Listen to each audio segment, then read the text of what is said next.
Where are we, Oscar? At the halls of residence of Barockstadt University. And do we really have to stop here? The situation is incompatible with the pursuit of our journey. What are you waiting for, then? Wind them up. Find a way. There must be some sort of train winding thing just laying around in this weirdo station. I have seen nothing that fits that description, Kate Walker. I guess we'd better find out, then. I do not like this station. The atmospheric humidity is detrimental to my sophisticated wheel workings. I will wait for you inside the train. Wimp.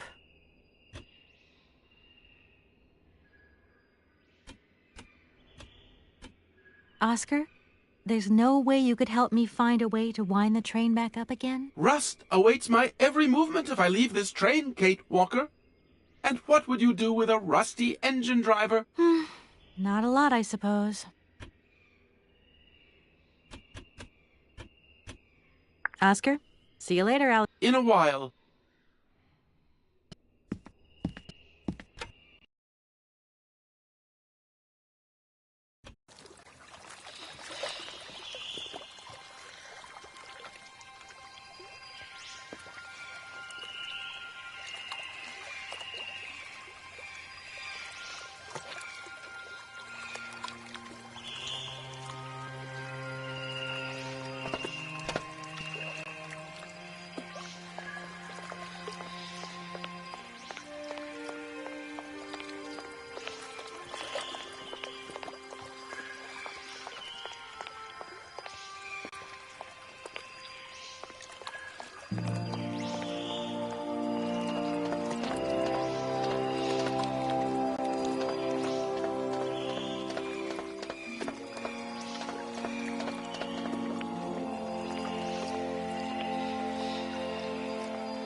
No point. It's locked.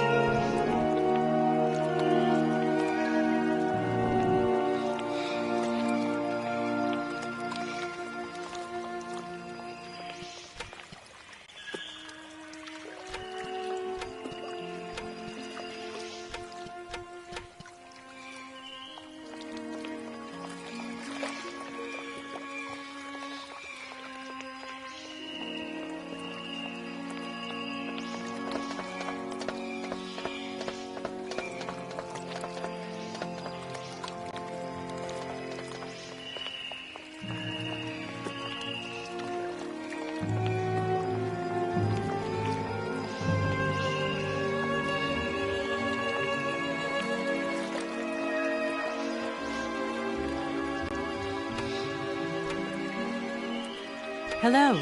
You arrived by train, I see. Yes, I've come from Valladolid. It's been a long time since I've seen a train here. Students, did you bring students with you? No, I traveled alone. Well, almost alone.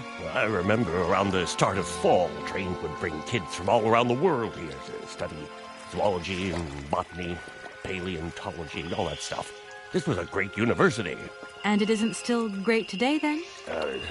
Today? Well,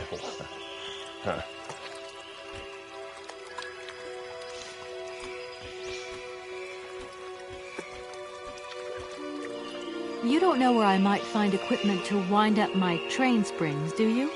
Not in this station, that's for sure. And I would know. You might want to try near the wall.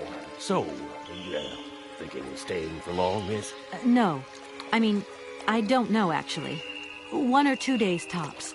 You see, I've got to wind my train back up so that I can continue my journey. It's just, if you stay here too long, I might get in trouble. The train should stop, then leave again. That's the rule. Besides, your machine's disturbing the birds. Maybe you could take me up to this wall? If there were 2 of us, we could find what I need to wind up my train even quicker. Miss, forgive me, I gotta stick by the rules. You know, I have to man the station. I don't want to get into trouble with my superiors at the university. You understand?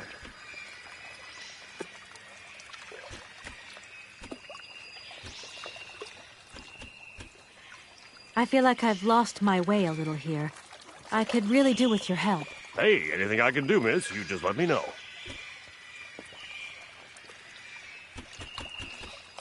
All these birds in a station. It's amazing. This is no ordinary station, miss. Oh, no. These birds are part of the prestigious University of Baruchstadt Ornithological Collection. Over the years, this aviary has housed some of the most fantastic species from all over the world. And I am not exactly your typical... This little world is my responsibility, and that is no easy task. I can well believe you. And you know what's the hardest? The hardest thing is to keep interspecial harmony. One day some explorer introduced a couple of cuckoos from the Amazon. Whoa! It wasn't a good idea? A nightmare. You know, cuckoos lay their eggs in the nests of other species, right? Now, what's more, they also push the host's eggs out of the nest so that they receive all the mother's attention, right? Accursed cuckoos. Nightmare. I see what you mean. That's one tricky bird. And there was nothing you could do to stop it? The faculty declared the bird a protected species. If it wasn't for our mechanical eagle, we were sitting on a major ornithological catastrophe. You have an automaton here? A wonder of technology. It's an eagle that's mounted on rails in the air. It passes through and it swoops down to collect parasite eggs. But heck, the dang eagle's been out of order for several years. Impossible to collect the eggs myself. Why not? I can't climb up the gangway. I fell off it several months back and I still have a pain in my spine. Not to mention the vertigo I've been getting. I only have to look up in the air. Whoa. You poor soul. That must be very hard. Worst thing is, cuckoo eggs piling up in the nests. Soon the rector is going to notice. There's trouble in store. Big trouble. I'm worried. Yep, worried.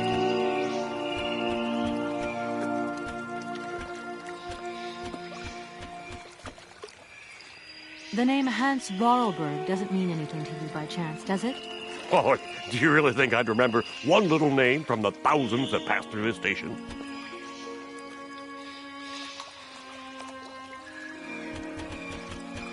I won't disturb you any longer, Mr. Station Master. Welcome to Baruchstadt, miss.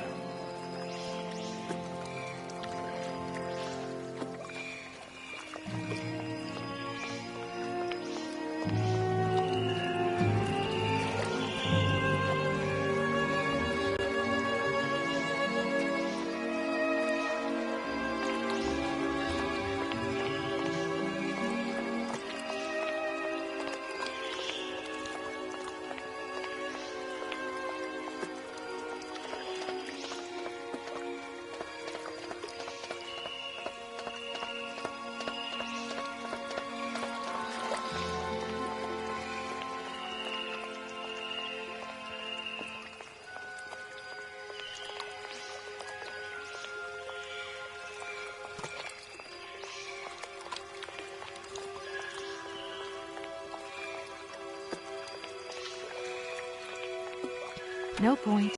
It's locked.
Everything okay, Oscar? Yes, Kate Walker. Oscar, there's no way you could help me find a way to... Rust awaits my... Not... You should take a look around the station, Oscar. It's amazing. Greenhouses that are all lit up, exotic trees, and thousands of birds of all different colors. I am obliged to avoid exposing my wheelwork to corrosive bird excreta. I shall remain inside to monitor the locomotive. Of course. Well, too bad for you.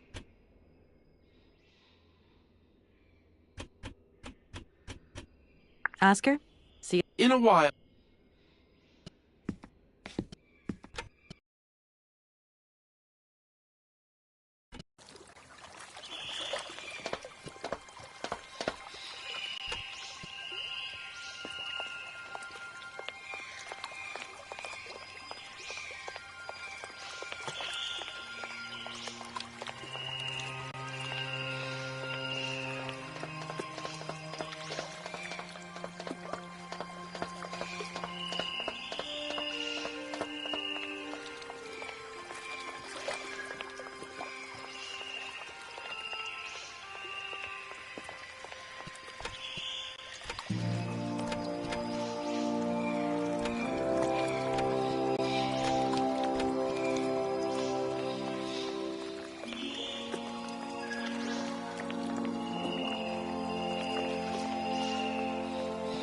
No point.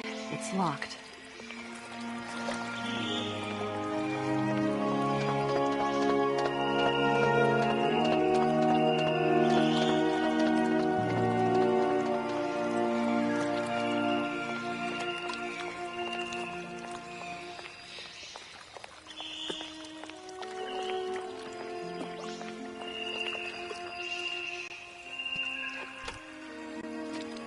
I'm sorry to disturb you. What can I do for you, miss?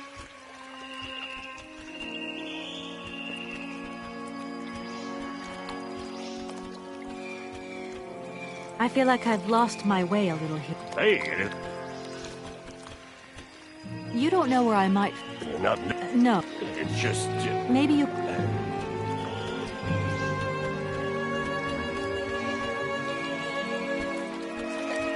I'm sorry to junk up your station like this. Yeah. No. I won't disturb you any... Welcome to Bar...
That thing looks like the winding machine I used in the Valadiland station.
Kate Walker!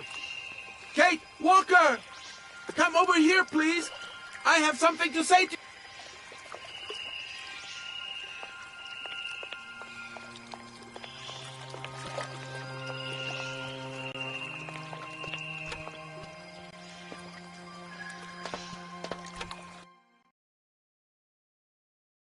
Yes, Oscar, what is it? A message has arrived for you.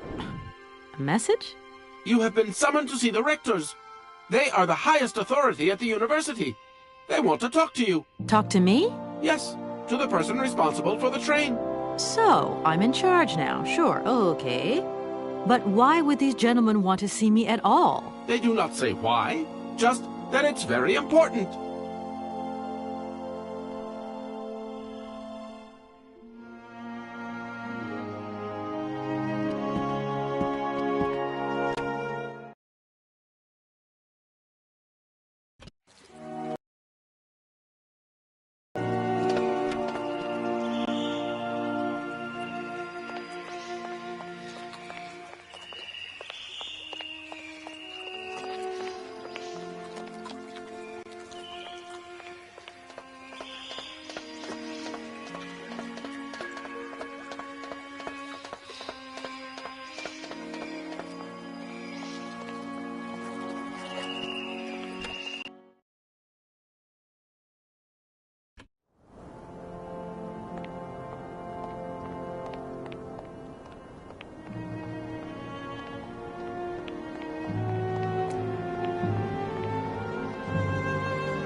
Good day to you, gentlemen. Tell me, young lady, to what do we owe this pleasure?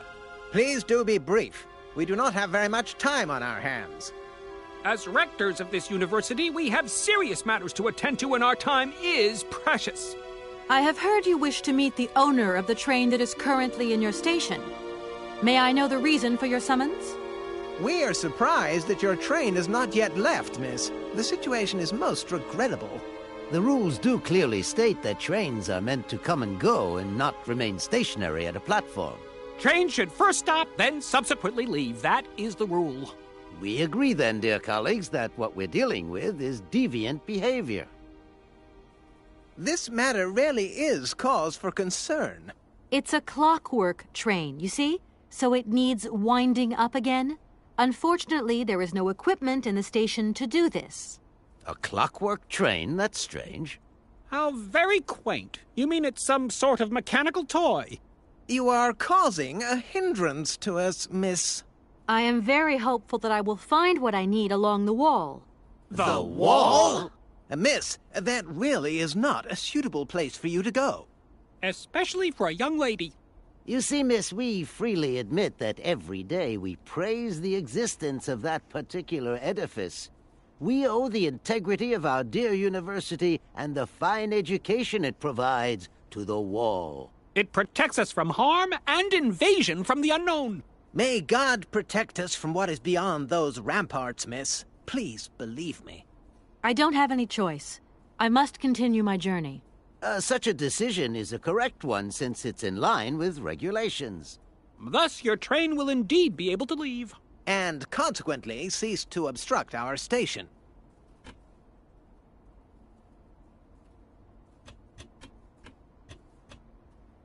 I have heard you wish to meet the owner of the train that is currently in your station. May I know the reason for your summons? We are surprised that your train has not yet left, miss. The situation is most regrettable. The rules do clearly state that trains are meant to come and go and not remain stationary at a platform. Trains should first stop, then subsequently leave. That is the rule.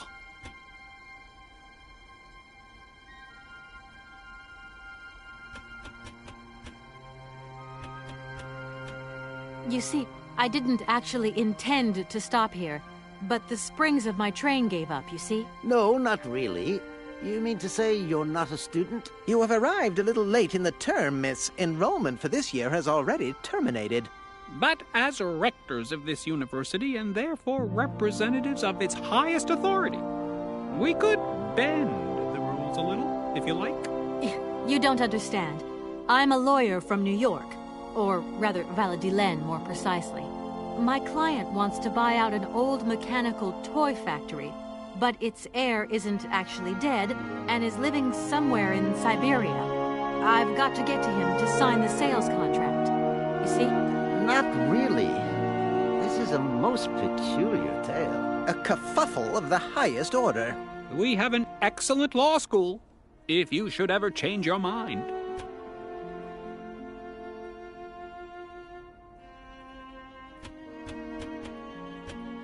That idea of the station aviary is really very original. It's the pride of our university. One of the specialties taught here is zoology, you see, and more particularly, ornithology. Proper study and instruction should not be limited to books. Observation of living matter is indissociable from theoretical questions. It contains some very rare specimens that have been brought back from faraway, exotic countries, especially for our university, by the world's most intrepid explorers. Do you remember Alexander Valenbois and his peculiar bird? Absolutely. His gift produced some very embarrassing long-term consequences. A poison chalice indeed. It must be said the situation could have been much worse, however. Oh, yes, it could have been terribly problematic.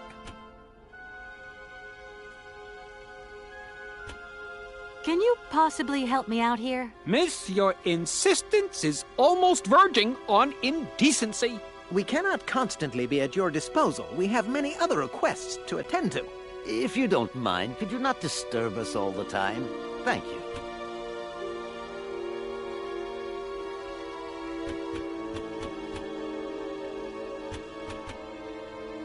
Here we are, busy chatting, and look at the clock. It's tea time. Already? My word, doesn't time fly by? Thank you for a charming visit, miss. And thank you, gentlemen.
Excuse me.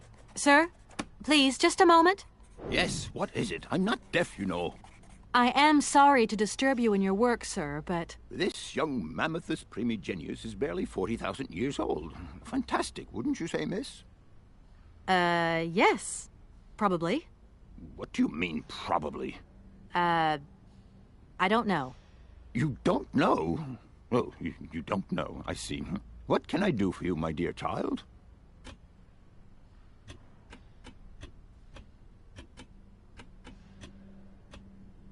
To tell you the truth, I don't know very much about mammoths, and I'm not here as a student.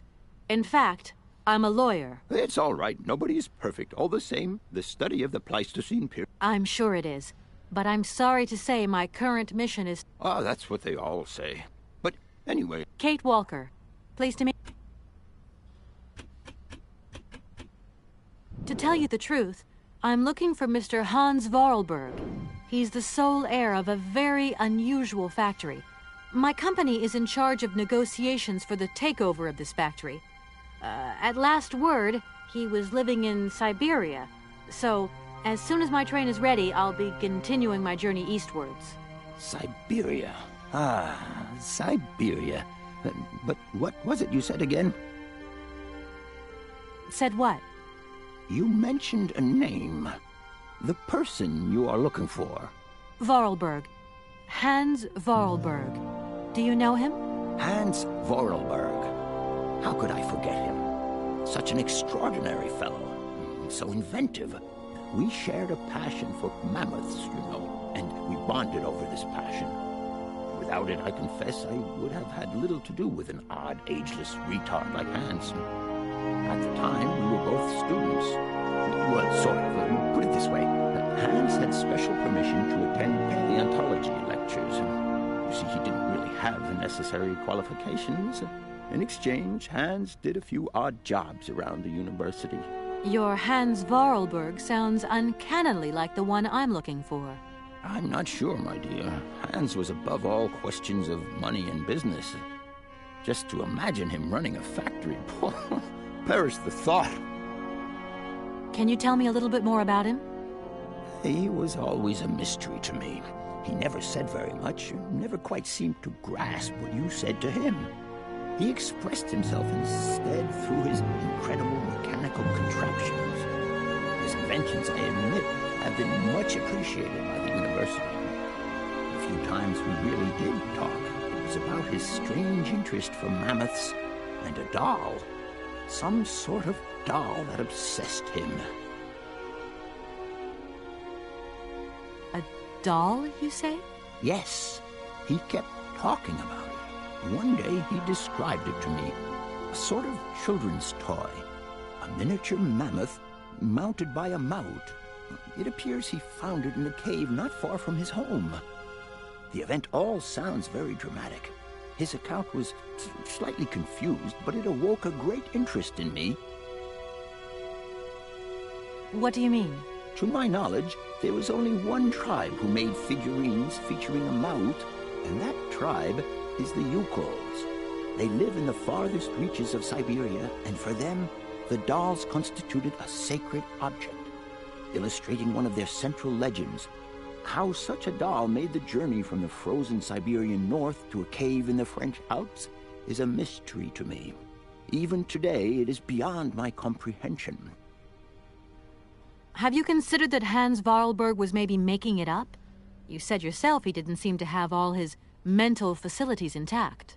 No, that's impossible. Hans couldn't invent a story like that. The doll is a sacred part of the Syberia legend. He described it to me in exact detail. Syberia itself is a chimera that paleontologists of the world are very fond of pursuing.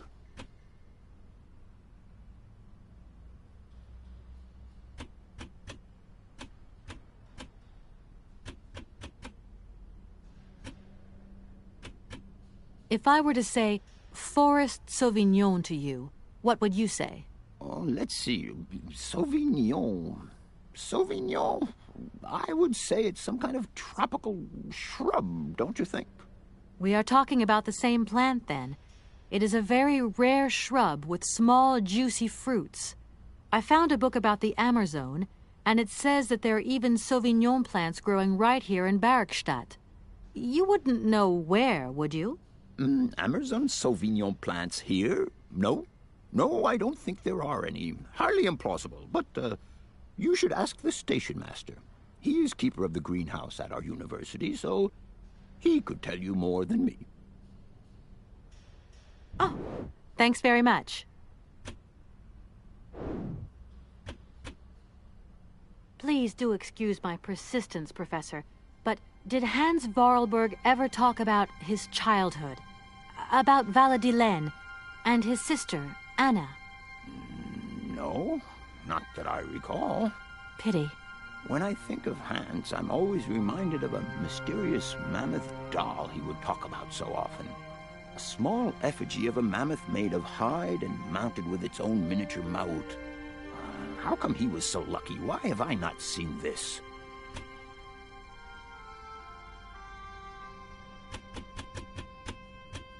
Professor, I have brought you something that should be of interest to you. Look. What have you got there, then? Let's see. An effigy of a mammoth. But this is Hans' doll, is it not? Yes, of course it is. How on earth did you... Oh, my God. It's in my hands. It exists. It really exists. Please do excuse me. I'm deeply moved. You see, your Hans and my Vorarlberg heir are one and the same. This is incredible. After all these years, how can I ever thank you, my dear? Oh, I must waste no time. I'm off to my laboratory. I must study this carefully. May I borrow your treasure a moment? Well, actually, Don't worry, miss. I will take the greatest care of it. But I need to study it. You see, it has such importance to me that this very afternoon I shall deliver an impromptu lecture to my students about this very object.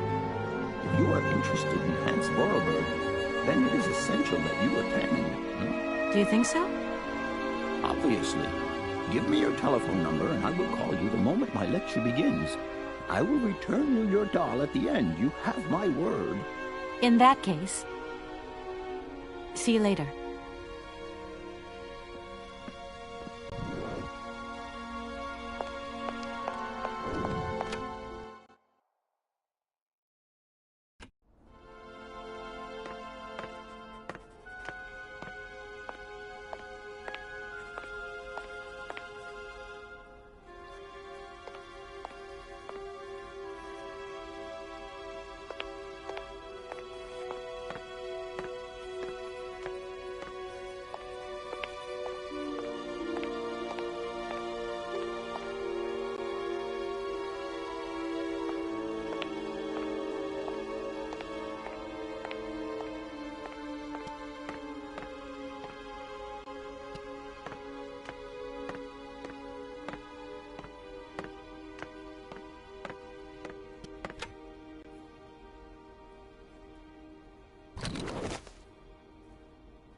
Hello? So, you got him then, this air?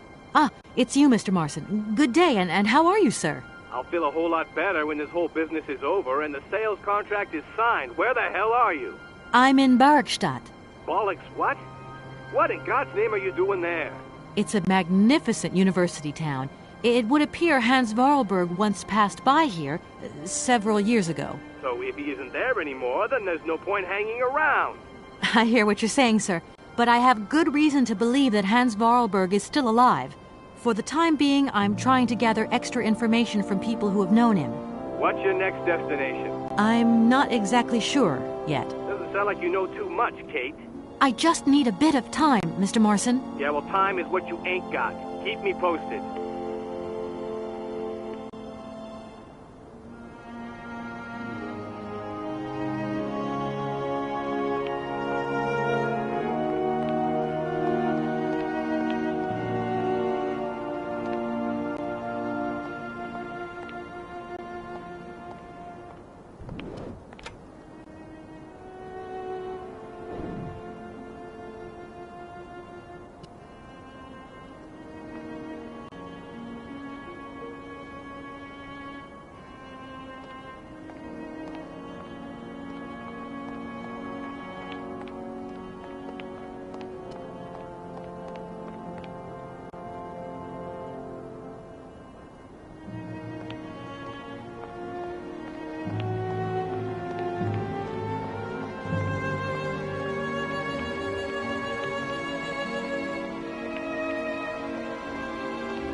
I'm sorry to disturb you. What can I...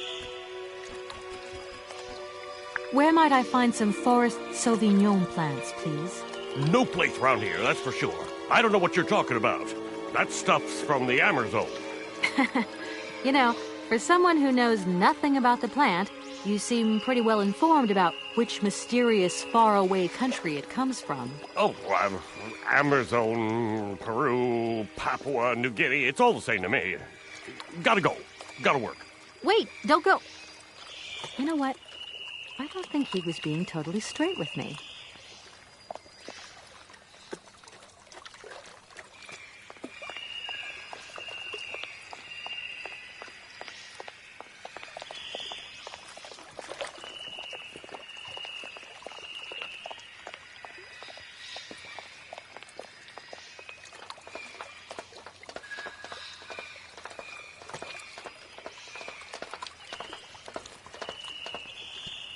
Excuse me.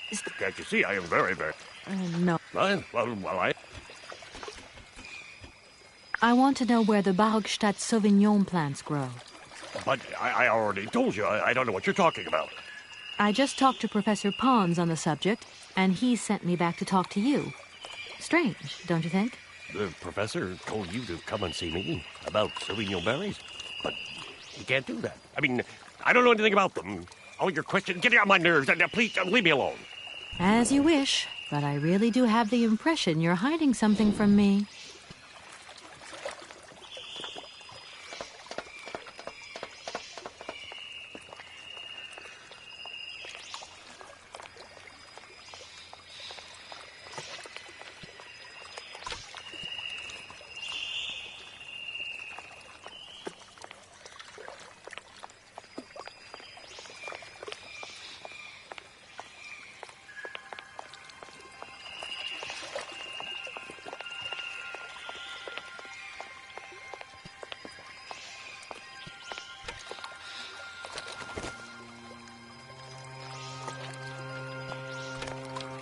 Hey there, on the boat. Guten Tag, schöne Mademoiselle. My husband say, Hello, young lady. You want to talk to us?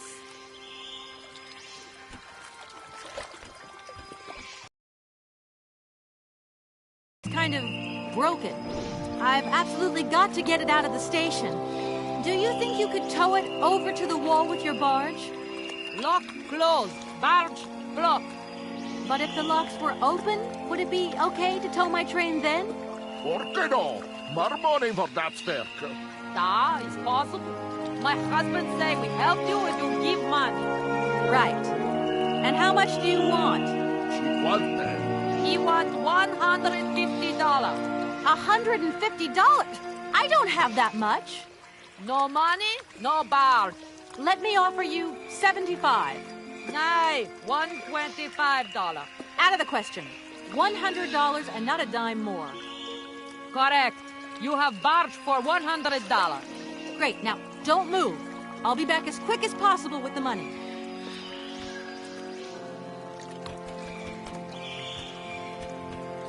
I'll leave you to it.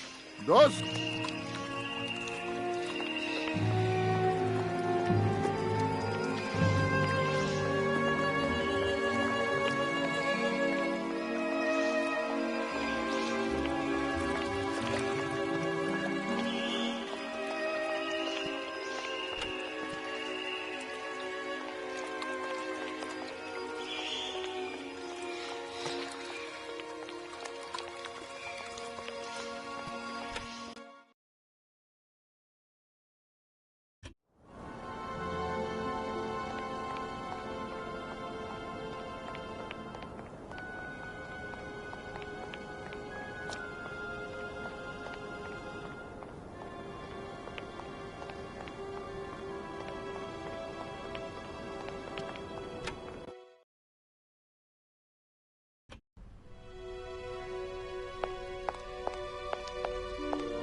Do excuse me, Professor. Professor, sorry to... What is it you want to know? You wouldn't know where the forest Sauvignon plants are kept in Bargstadt, would you? Why do you think there are Sauvignon plants here? I read about it in a book at the library. Try going to see the station master. If such a shrub exists, he will have a better idea than anyone. It's actually he who sent me to you. I thought it a little strange, but he definitely said ask the paleontologist. You're the only one here, aren't you?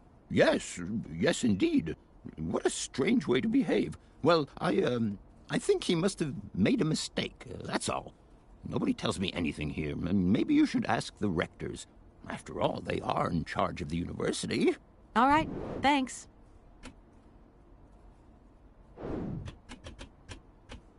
I'll leave... Sorry?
Excuse me. Can't you see No.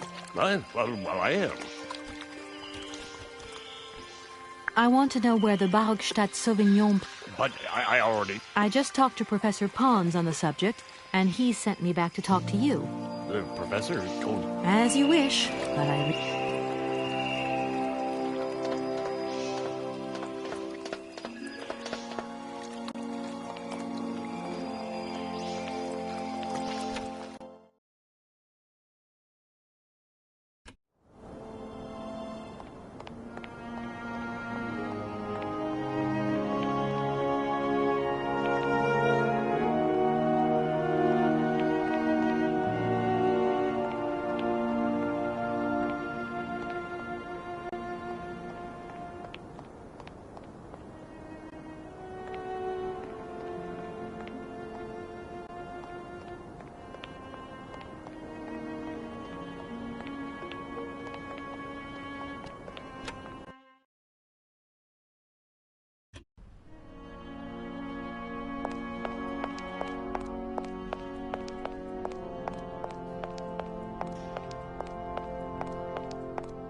Gentlemen, forgive me for disturbing you again, but I have a little problem. A little problem, a little problem. Everyone has little problems now, you know.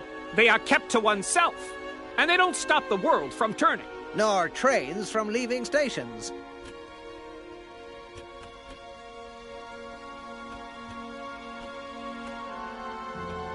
Are you sure there are no Amazon Sauvignon plants in Barockstadt? Because I have just interviewed the station master and the paleontologist, and what they said really didn't convince me that there wasn't any here. We are quite definite on this point. There are no Sauvignon plants growing in Barockstadt. You see, miss, the Amazon Forest Sauvignon is a rare shrub that requires very special conditions for growth. That's right. Conditions that are very hard to reproduce, believe you me. Difficult, but not impossible. Fortunately, our garden has proved very successful. Your garden? So, there is a garden in Barockstadt? Oh, the garden. Well, if there was one, it would be only a little garden hidden behind the station. But our station master would be very proud of it.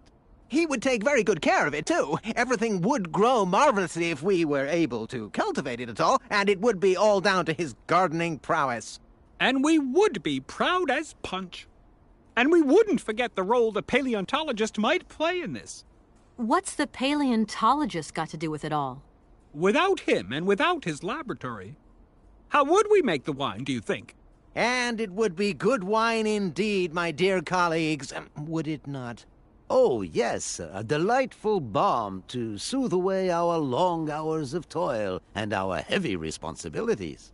We would wait impatiently every year for the arrival of the year's produce. So, if I have understood you correctly, there are indeed Sauvignon plants in Barockstadt. They are cultivated in a garden behind the station, then turned into wine by the paleontologist's loving care, and finally, the pleasure of tasting is yours. If I'm not very much mistaken, gentlemen, you have a minor racket operating here.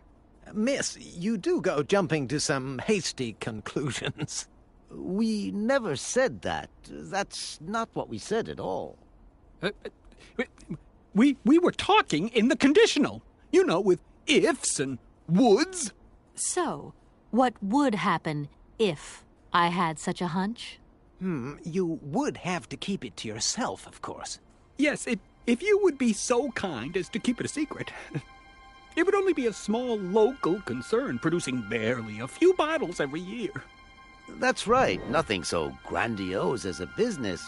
Otherwise, we'd be liable to be fined. So, we can't count on your discretion, can't we?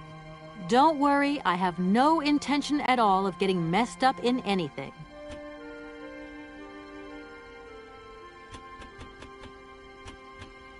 Some sailors have agreed to tow the train, but I don't have enough money to pay them. I was wondering if you could help me out. For a while. I could work for the money. Please wait, miss. We have certain confibulations to attend to. That is right. We must confibulate between ourselves. A collegiate decision must be taken. I hope that we are not indisposing you in any way. Why not? If it helps us get rid of that train. My word, that is a fine idea. What do you have in mind, gentlemen? When you arrived here, you must have noticed a splendid bandstand which honors the main university courtyard. A unique piece of mechanical craftsmanship which no longer works, alas. Why, yes, we have very moving memories of its melodies. We're prepared to offer you a financial reward if you can set it working again. With pleasure. What do I have to do? Unfortunately, my dear, time and rust have taken their toll on this university, and our automatons no longer have a spring in their step. You are going to have to be resourceful. To tell you the truth, there are a number of complex mechanisms here in Barockstadt, and it would appear that we have unfortunately lost their operating instructions. Your train, however, is an extremely ingenious invention, so you should be no stranger to complex mechanisms, should you? We are therefore counting on your ingenuity, miss. I hope that I can show myself worthy of your faith in me, gentlemen. Well, my dear colleagues, one more university matter nicely tied up.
Hans, I have some very sad news.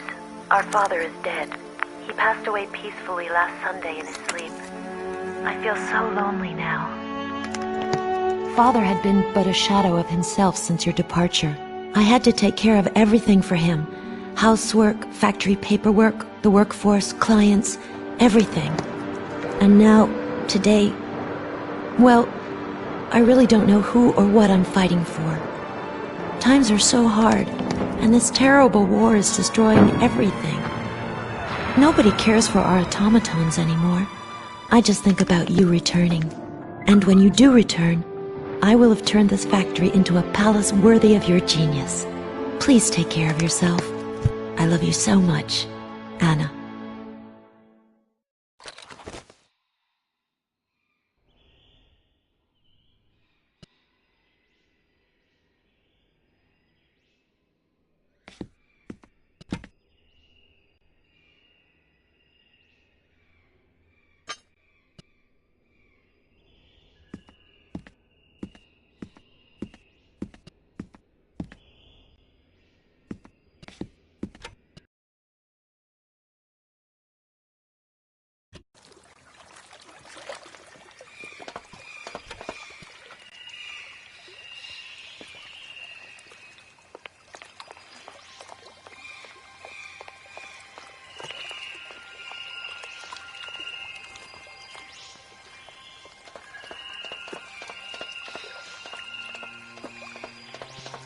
Excuse me, station... no. Well. You have been playing with me, haven't you? You knew very well there were forest Sauvignon berries in the station garden. No, not at all. I've never seen your Sauvignon things. You don't have to lie to me. I know all about it. You and the rectors are in cahoots, and the professor's lab has been turned into a distillery. You've all got a nice little smuggling racket on the side. Smuggling racket? Hey, lady, you're going a bit far there. It's just a little on-the-side thing we got going, that's all. It's just for ourselves. Hey, you're honest. You should be ashamed of yourselves. Aren't you worried about the reputation of this fine university?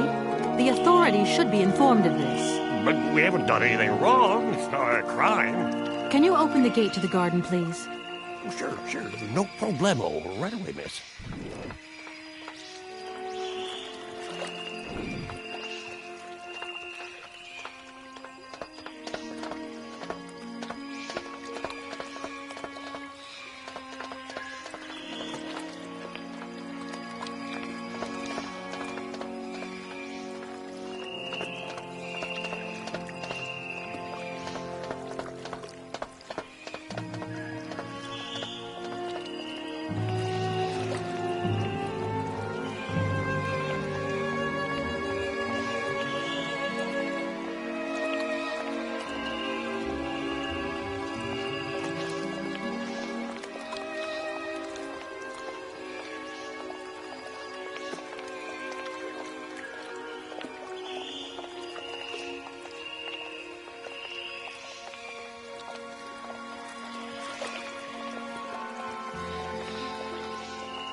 There you are. Please feel free to visit the garden at your leisure. And there was just one thing. I'm not a liar. Not really. Just mum's the word. There is the reputation of the university to think about. I have superiors. I have to do what I can. I understand. Don't you worry. Thank you, miss.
Impossible to reach it. Doesn't look like that works.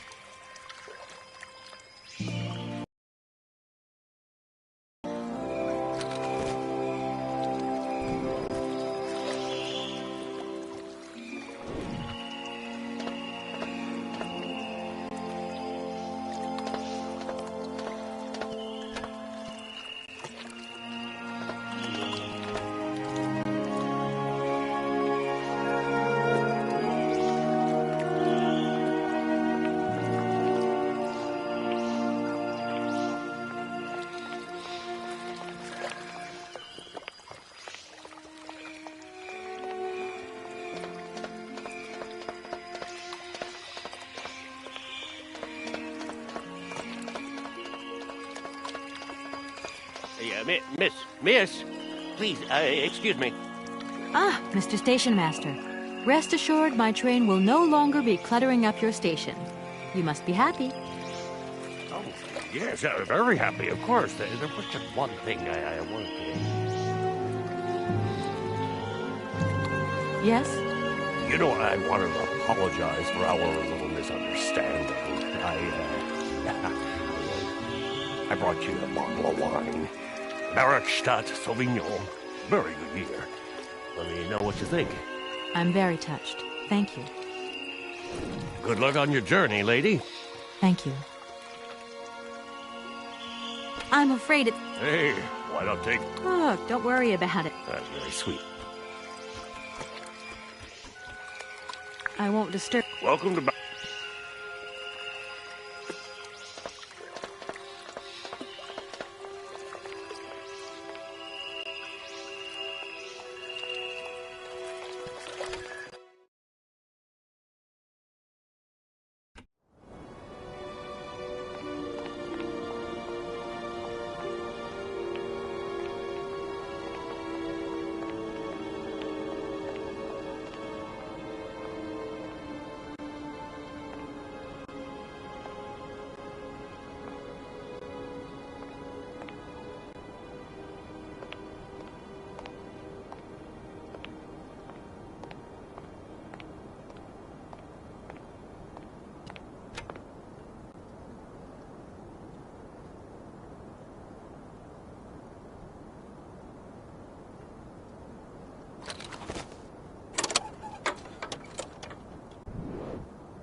Gentlemen, forgive me for A little prop. They are kept to oneself. Nor train. Gentlemen, I have managed to repair your university bandstand. The bandstand is playing again. This is marvelous news. We are really very grateful indeed. Yes, very grateful indeed. We will look back on your visit with much fondness in our hearts. And now let us in turn honor our word. How much is it you need, miss? $100, if it's not too much to ask. We agree to grant you the aforementioned sum, miss. You may now leave with your train. And while we're on the subject, when will you be leaving? Yes, because now you should relocate your train as quickly as possible.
There you go. Here's your money.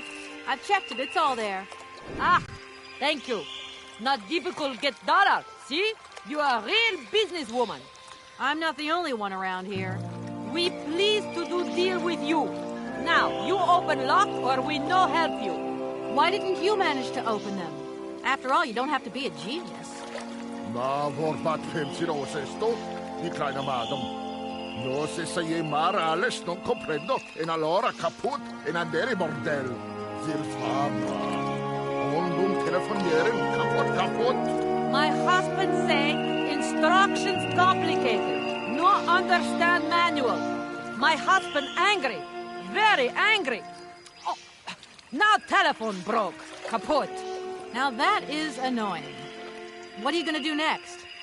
We wait repairman. Well, I don't have the time to wait. I'll have to go have a look. There must be some way of releasing the opening mechanism. Take key. Sailor always need key for lock. Okay, thanks.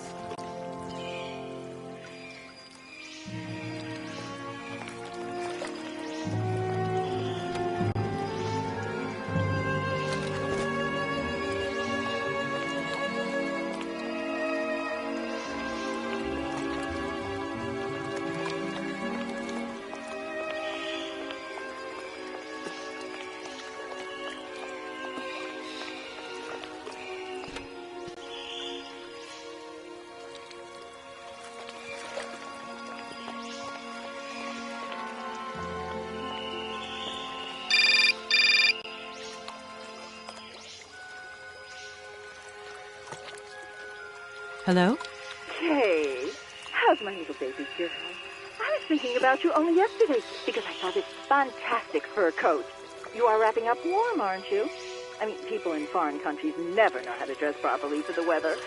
Mom, it's so sweet of you to worry, but I'm fine, really. The trip's a breeze, no worries. I mean, there's... Well, when are you coming back? Frank is dying to meet you. Frank? Oh, yeah, your singer. You two seeing each other then? Oh, you'll never guess the surprise he gave me yesterday. No, I suppose I won't. Frank invited me to a big charity show organized by, someone or another. Anyway, They got him singing a couple of old numbers from his repertoire, and in the end, he asked me to go up on stage with him. Can you imagine me, your mother, on stage in front of thousands of people? Wow, I would have loved to have been there. Not too emotional, I hope. Oh, too emotional by far, especially as I hadn't even been to the hairdresser. Well, I didn't even have the proper dress on. But Frank promised me he'd see to that next time. Oh, he's such a cutie, and he's got the sweetest little...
Hey there!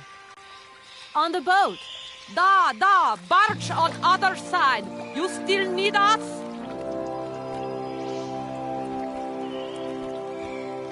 What do we do now to tie my train to the barge? Mademoiselle Takatak, loco coco mitchen. What did your husband say? You attach chain to train and chain to train with barge. Oh, catch it.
Hello, Kate Walker here. Miss Walker, this is Professor Pond.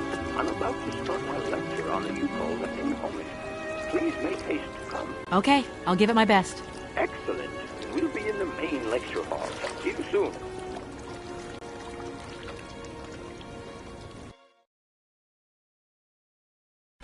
Ah, there you are, Miss Walker. Good. Take a seat quickly. I'm impatient to start my lesson. My young friends, a very exciting discovery, unimaginable up until only a few hours ago, has come into my hands and has finally allowed me to complete my study on the mysterious Yukol people. Lights, please. The Yukols are a people from the far north about whom very little is known. They live far away, very far away, on the frozen borders of Syberia. This distance and the climatic conditions of the region, which are unfavorable to human existence, have limited the size of the Yukol population and kept it out of reach of the scientific world. The handful of slides that follow are actually the only documentation we have in our possession. It was a Russian explorer who made these drawings and took these photographs 100 or so years ago. Today, we owe what we know about the Yukol people and their culture to him. We know that the origins of the Yukols date back to the last Ice Age. Curiously, evidence of their presence has been found in Western Europe, and more precisely in the prehistoric caves at the heart of the Alps. This people, it seems, undertook a long migration over centuries towards the far north of the globe.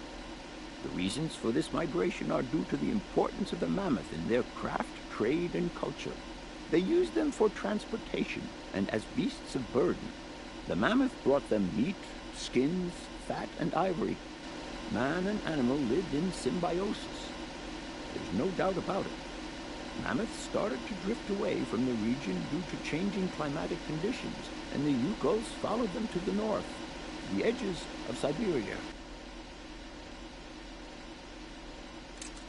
Prehistoric cave drawings, identified as Yukol in origin, first led me to the extraordinary hypothesis that the Yukols had managed to domesticate the mammoth. They are, to the best of our knowledge, the only prehistoric people to represent a man riding a mammoth. Today, because of this genuine mammoth skin effigy, identified by myself as an authentic Neolithic object, I can confirm this hypothesis. Yukol forebears managed to tame mammoths. Prehistoric man uses little imagination. He draws what he sees and represents scenes from real life. This familiar day-to-day object is actually a children's toy. As we have seen, Yukol existence was inextricably linked to that of the mammoth. They used its skin for clothing and to make the roofs and walls of their houses. They used the tusks to build the frameworks of their homes, as well as weapons, tools, and jewelry. Curiously, the disappearance of the mammoth 12,000 years ago had no immediate effect on the Yuko's way of life. It seemed that for a long time after, the people maintained their strong bond with the mammoth through the centuries. As incredible as it may seem, the Yuko people have continued right up until the start of this century to feed themselves on mammoth meat and to use the skin for clothing and shelter. Their ivory craftwork industry is still flourishing. It would appear that to preserve ancestral customs, the Yukos learned how to exploit through the centuries the large number of frozen mammoth carcasses that were perfectly preserved in the ice of the Siberian tundra. They have been able to live mainly off this enormous freezer stock for almost 30 centuries. As plausible as this explanation may seem, it seems it is not enough for the scientific community who, I will confess, is greatly perplexed by the question. In the absence of acceptable scientific evidence, we have to make do with Yuko shaman artifacts. The research department that I have the honor to represent today lends no credence to the myths and legends that these tribal charlatans peddle. Face value, mere tales to while away the long Siberian winter.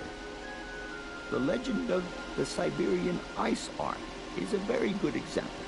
You are invited to find out for yourselves from the pamphlet that I had passed around to you.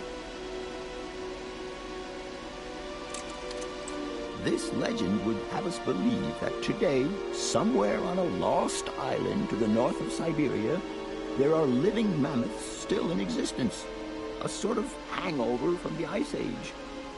This small herd has been miraculously preserved for more than 120 centuries by the Yuko's tender care. And the island on which the pachyderms are said to live is called Syberia. My friends, I advise you to resist the temptation you may have to believe in this pish and tish. The island of Syberia is not charted on any map, and the idea that mammoths have survived to the 21st century is an idle scientist's pipe dream. The Yukos were sadly among the first victims of the colonization of continental Siberia led by the Russians in the 20th century. The kolkhoz and sovkhoz systems, as well as the exploitation, disdain, and humiliation the people had to suffer, marked a definitive break in the Yukos' traditional lifestyle.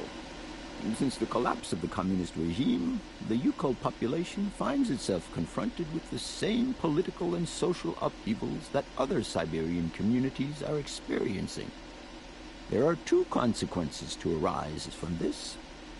Some Yukos have lost their tribal identity and have integrated into the Russian population. Others, however, have sought long and hard to re-establish links with their ancestral culture that was lost under the Soviet regime. Now, at the start of the 21st century, the last true surviving Yukos have gone to live on the vast territories of their ancestors. Nobody knows today where they live or how they survive. Their very existence would be a matter for speculation if they did not turn up periodically at the tundra's most isolated fur trading posts to exchange mammoth tusks for essential items. There ends my lecture for today.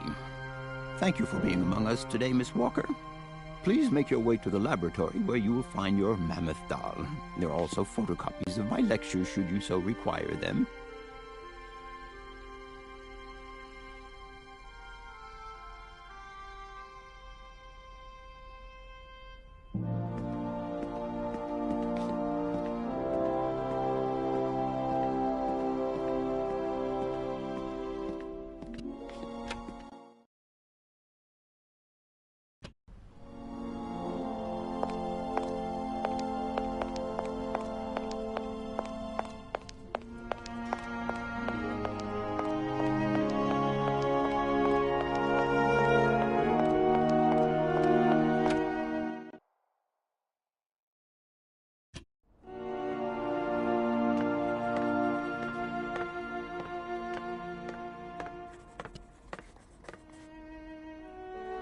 Professor, it's me.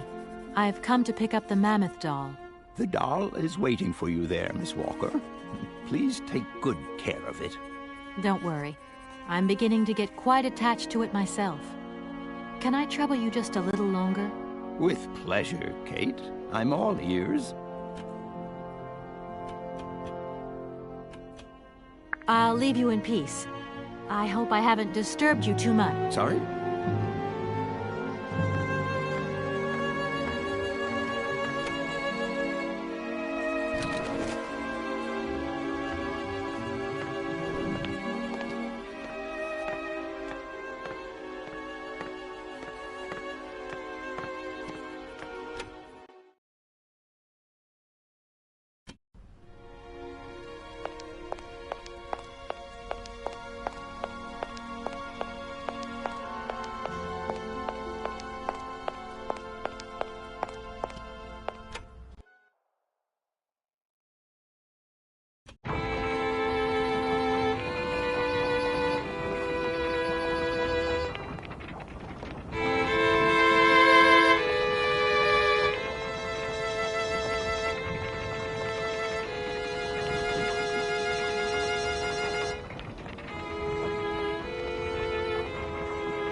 Hello? Where are you? Hi, Dan. I'm in Barrickstadt. What? Is that a town? I hope the man you're looking for lives there. Are you coming home soon? From what I gather, it's one huge university with an extraordinary station, aviary. If you could only see it, there are trees and birds everywhere. It's so weird here. Sounds like a great place for a bit of sightseeing. So, are you coming back soon? I don't think so. In fact, the train I'm traveling on has some kind of a mechanical problem. We've been forced to stop here. Us? I thought you were alone. Who's with you? Oscar, the train engineer. You're messing around with mechanics now, are you? Don't be so stupid, Dan, please. Oscar's an automaton created by Mr. Varlberg, the man I'm looking for. And he's not any old robot. He's a sophisticated butler type, if you see what I mean. He's a bit obsessive as well. Kate, I don't know what they're feeding you in Europe, but don't you think it's time that you came home? But my mission still isn't finished. To hell with your mission. I don't know why you accepted it in the first place. If you just stuck to the middle of the road, then we wouldn't be in this mess. We? If there's any mess, it's me who's in it. And while I'm trying to come to grips with strange towns, you, my darling, are sitting at home on your butt. I seem to remember we had nothing against my departure. It was only going to be 2 or 3 days, Kate. Please, try to put yourself in my shoes. Your shoes. Not only do I have to fit myself into your diary, but I've got to get myself into your shoes as well? Is there anywhere else Sir would like me to put myself while we're on this subject? Look, I don't want to talk about it now. Call me back when you calm down. I was perfectly calm before I picked up your call. I only wanted a few words of encouragement, not your disdain. Was that too much to ask? You can be such a selfish... Takes one to know one, sweetheart.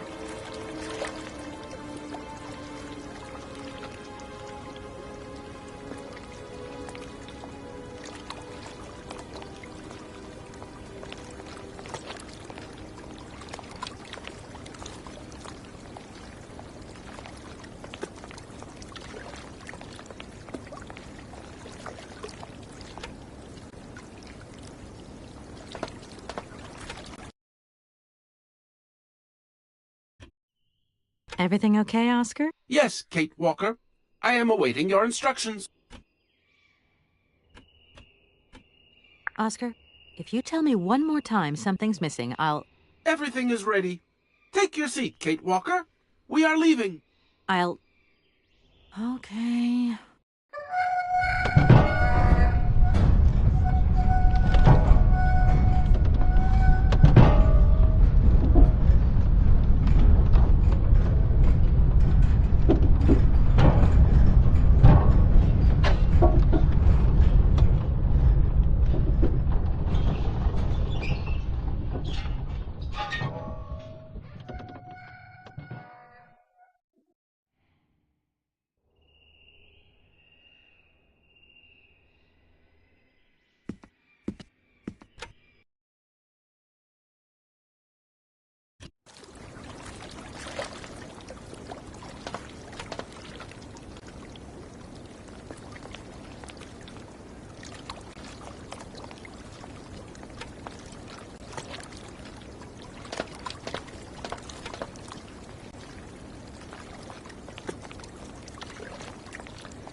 Oscar, can't you please forget about procedure just for once?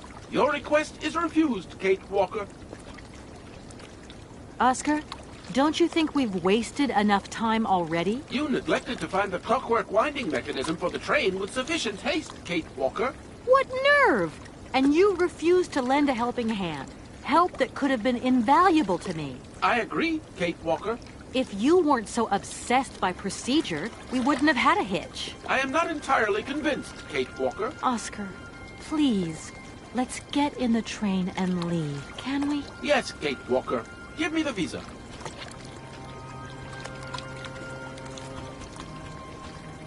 Okay, see you later, Oscar. Yes, Kate.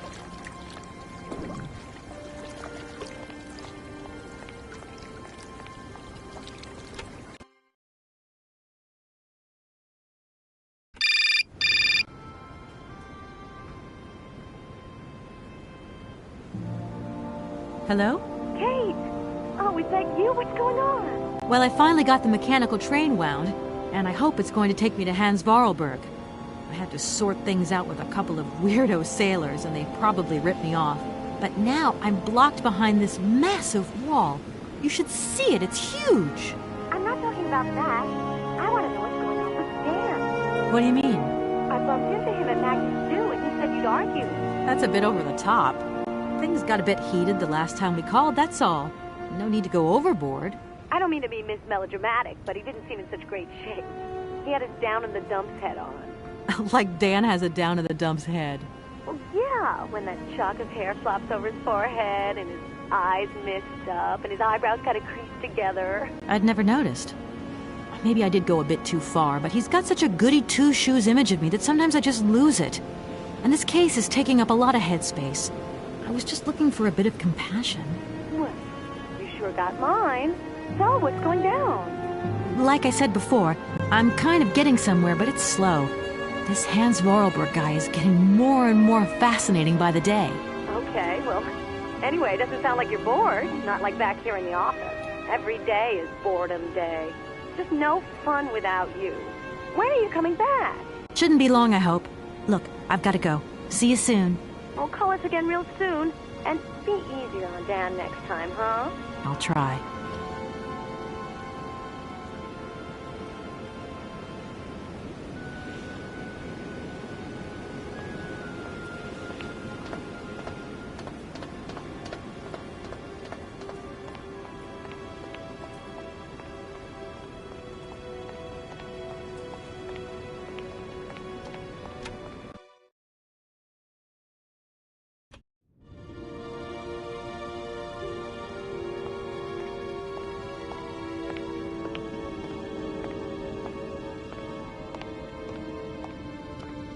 Good day to you, sir. Captain Malatesta, Commander-in-Chief of the Bergstadt border post, at your service, madam. I need a visa to cross the wall and to continue my journey to the east. They told me that you are the only person in a position to issue such a visa. Indeed. This responsibility is part of my duties. However, I am not currently issuing visas because nobody must venture beyond the wall. And why not? It's far too dangerous, in particular for a lady of your standing who is traveling unescorted. Dangerous? What exactly do you mean, Captain? The enemy, miss. The enemy. I've been observing them for several years through my telescope. There's one particular horseman stationed yonder. He's a scout from the invading enemy army, and he's been spying on us. So I have to be extremely vigilant. He knows that I know he's there, you understand? And as long as I keep my eye on him, he won't dare try anything. Are you sure? Please, take a look for yourself.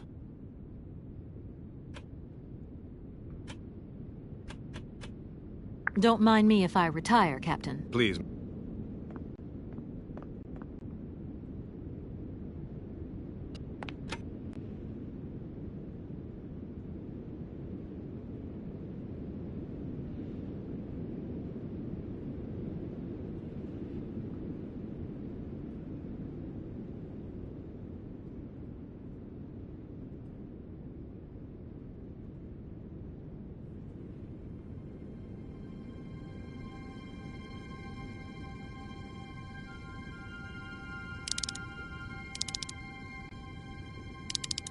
How strange.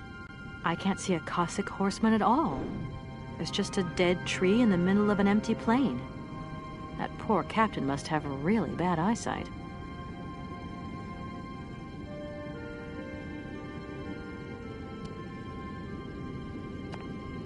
Good day to you, sir.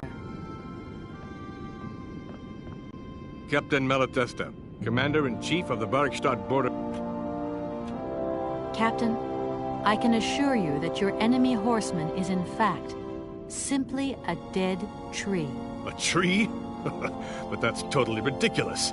I can tell you have never seen a Cossack before in your life. How long has this Cossack been spying on your wall? For a long time. Yes, a very long time. But they could attack at any moment. We simply cannot tell. And he's been in the same position the whole time? Cossacks are soldiers, miss. They're capable of great resistance and persistence in the face of adversity.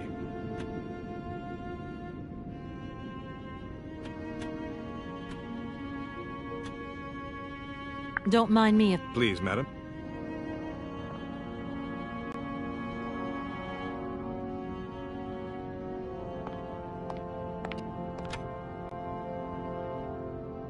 Look, broken glasses. If they belong to the captain, then he sure has eye problems going by those lenses.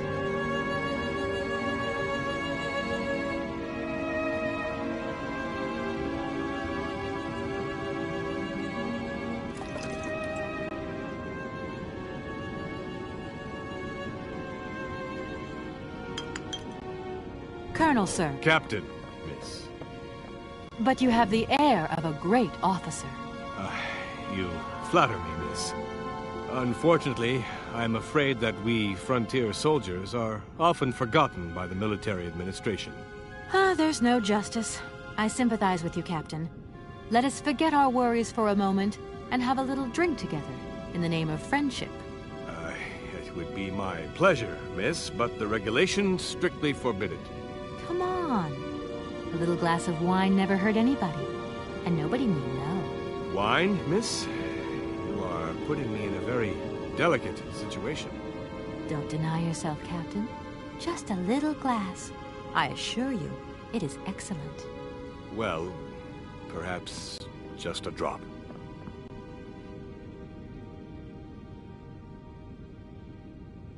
Here's your glass. To your good health, Captain. And to yours, miss.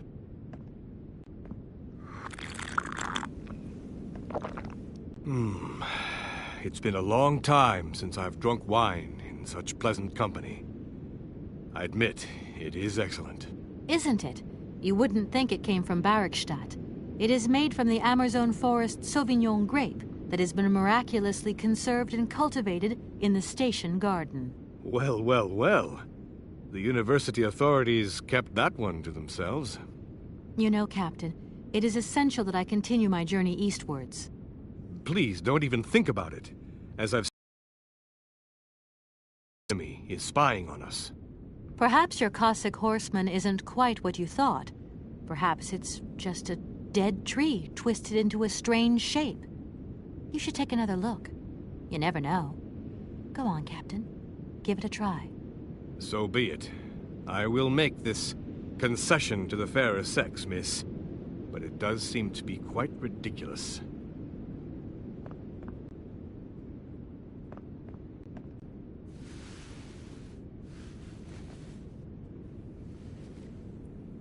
Incredible. How is this possible? By what strange magic? How could I have been so wrong for so long? The enemy was only a tree. I'm so ashamed. It's not that bad, Captain. It's only human to make mistakes, after all. A tree. Nothing but a dead tree. Pull yourself together, Captain. It's okay. And now I suppose there's nothing stopping you from issuing me a visa? Yes, of course. There is no more danger. All these years. And now the Cossack has gone. There is nothing left to watch. Captain, you should be delighted. From now on, you don't have to stay pinned to your watchtower. Travel can start up again normally. You will be able to resume your regular duties like issuing entrance and exit visas. You are right. I will sign you a visa to cross the wall frontier immediately. 1,000 apologies. Here, miss.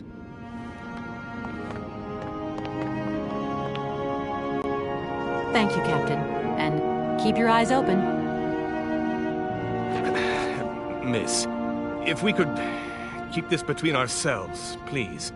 For the sake of my honor. You understand? You have my promise, Captain.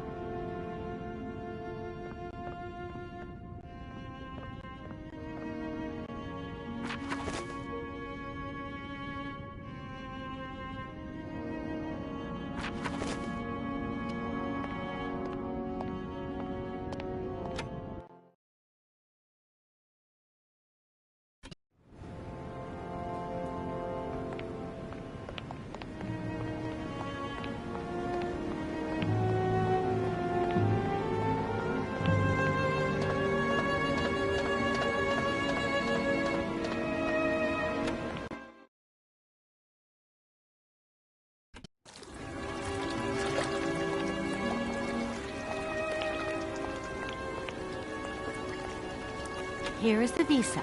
I hope it's regulation, my dear Oscar. It is regulation. Here is your ticket.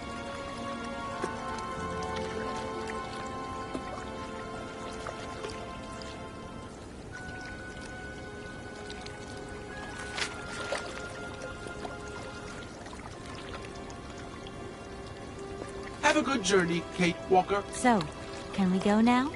Indeed. We are already very late, Kate Walker.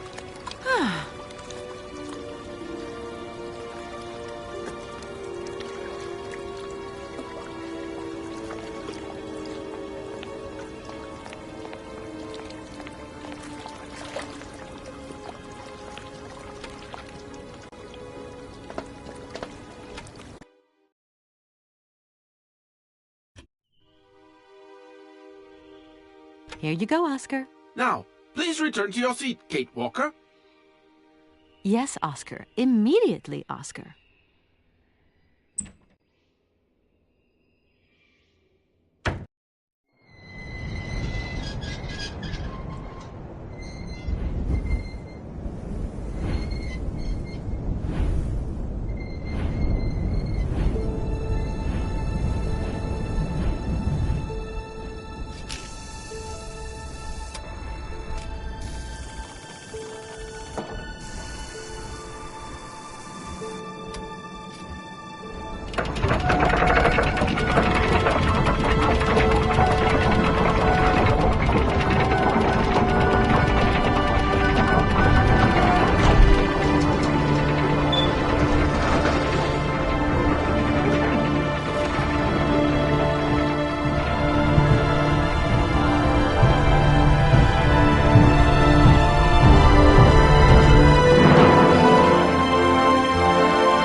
Walker!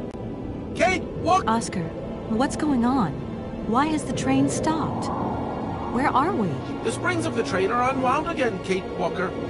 As for the question pertaining to our geographical location, I really haven't the slightest idea. Well, we'd better get looking for a winding machine, my dear Oscar.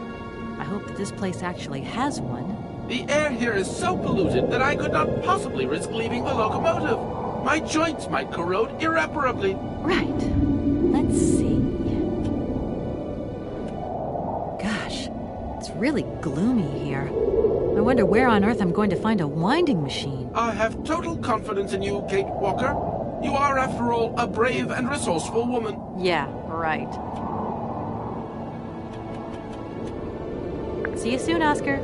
I shall stay right here, Kate Walker.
You there!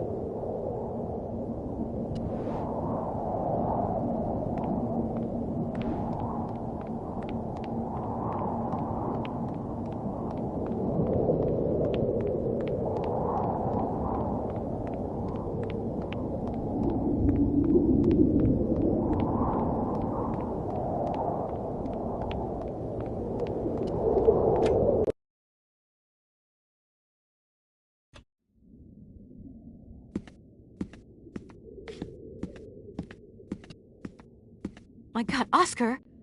Oscar, talk to me!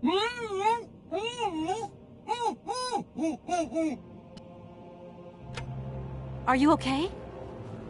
Why, it is absolutely inadmissible, intolerable, and indescribable. I have been attacked. What do you mean you've been attacked? My hands! I no longer have them! They have been stolen! My God, you haven't got your hands! But who did this? What's going on here? We can be sure of one thing, Kate Walker. that this heinous crime was committed by a barbarian, a dysfunctional individual whose behavior lacks all finesse. Did you get a look at your attacker? Tell me exactly how it happened. I was standing here polishing up my metalwork. I was just thinking that with all the dust in the air, it would be a good idea to... Oscar!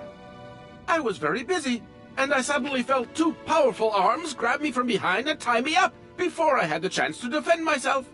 I wanted to call out, but my attacker gagged me before I could emit the slightest sound. Then he dismantled my hands with a terrifying pair of pliers. It was horrible. I can believe it, my poor Oscar, but did you see him? He was a real barbarian, I tell you.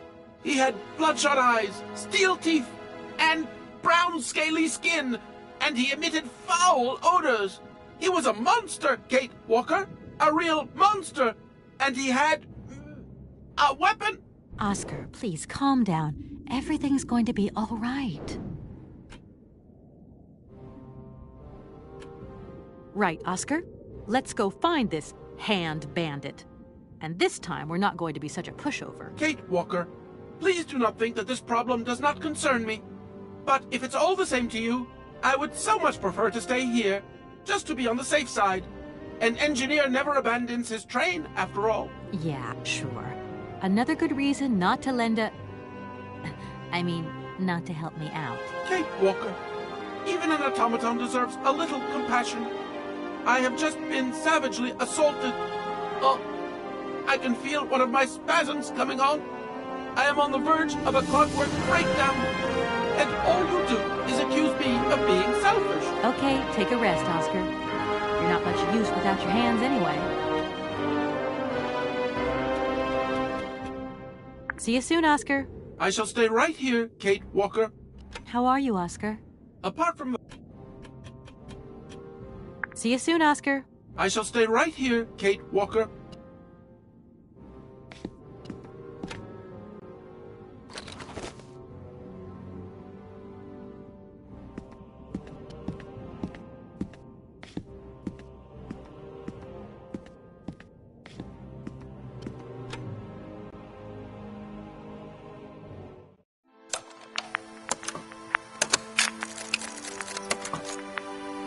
My dear brother, what joy to have news of you after your long silence during the war years. So, you're working for the Russians now. I tell you, we've been hearing some worrying stories about them here. Just your description of that dingy factory makes me cough.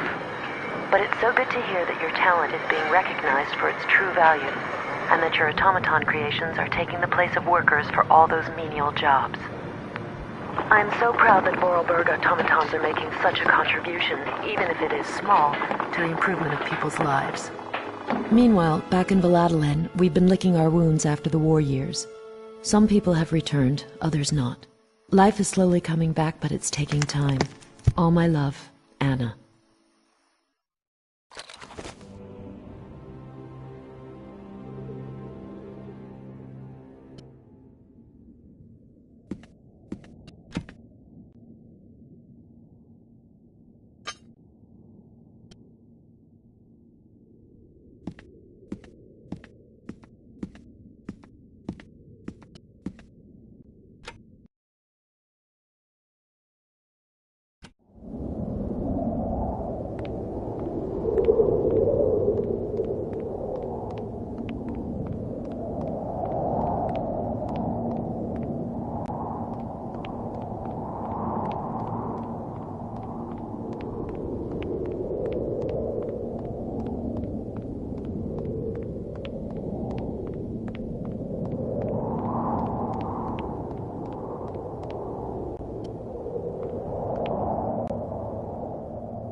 Hello? Hello? Kate, it's Dan. Can you hear me? Dan, is that you? I can't hear you so good. Dan? Kate, it's Dan. Can you hear me? Dan, you're breaking up. I'll try and call you when I get out of this mine. Kate! Come on, what's happening? Listen, we've got to talk. Look, the line's just getting worse and worse. I'm hanging up.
Hey, you!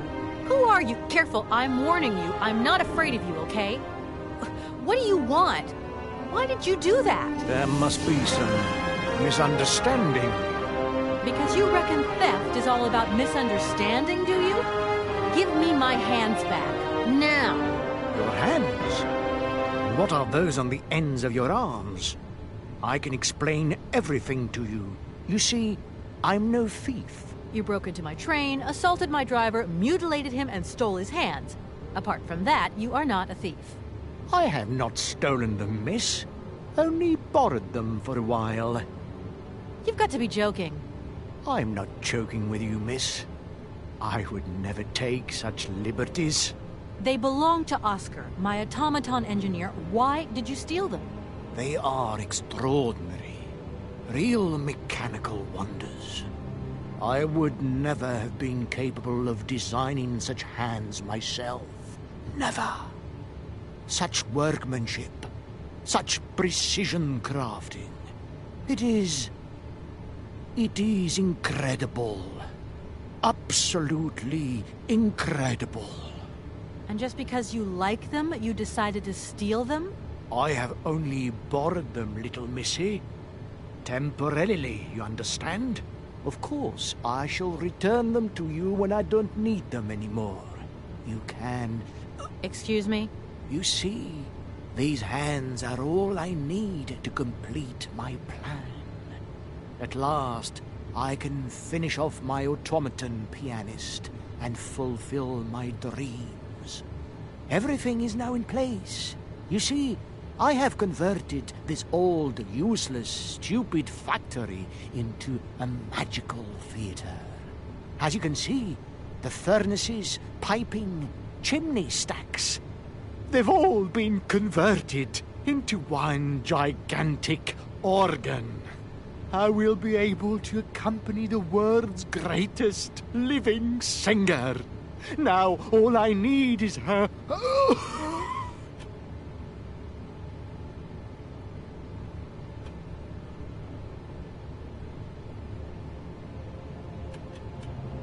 I'm sorry, I can't make heads or tails out of your story at all.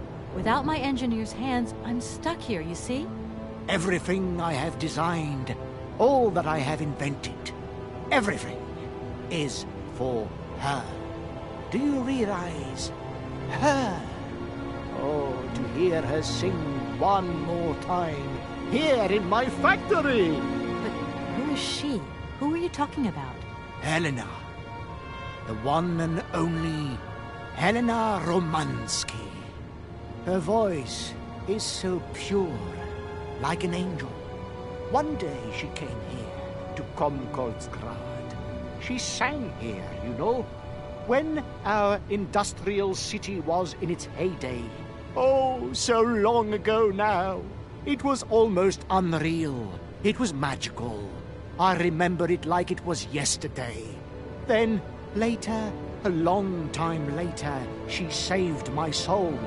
She saved my life and gave it meaning. When I was told that the mining program was to be abandoned, that this industrial city was consigned to oblivion, that I, its director, would from then on be nothing but a guardian of these rusting remains of a bygone age, that is when I first formed my plan to bring Helena Romansky back to this factory. But this time, she would sing for me, and me alone.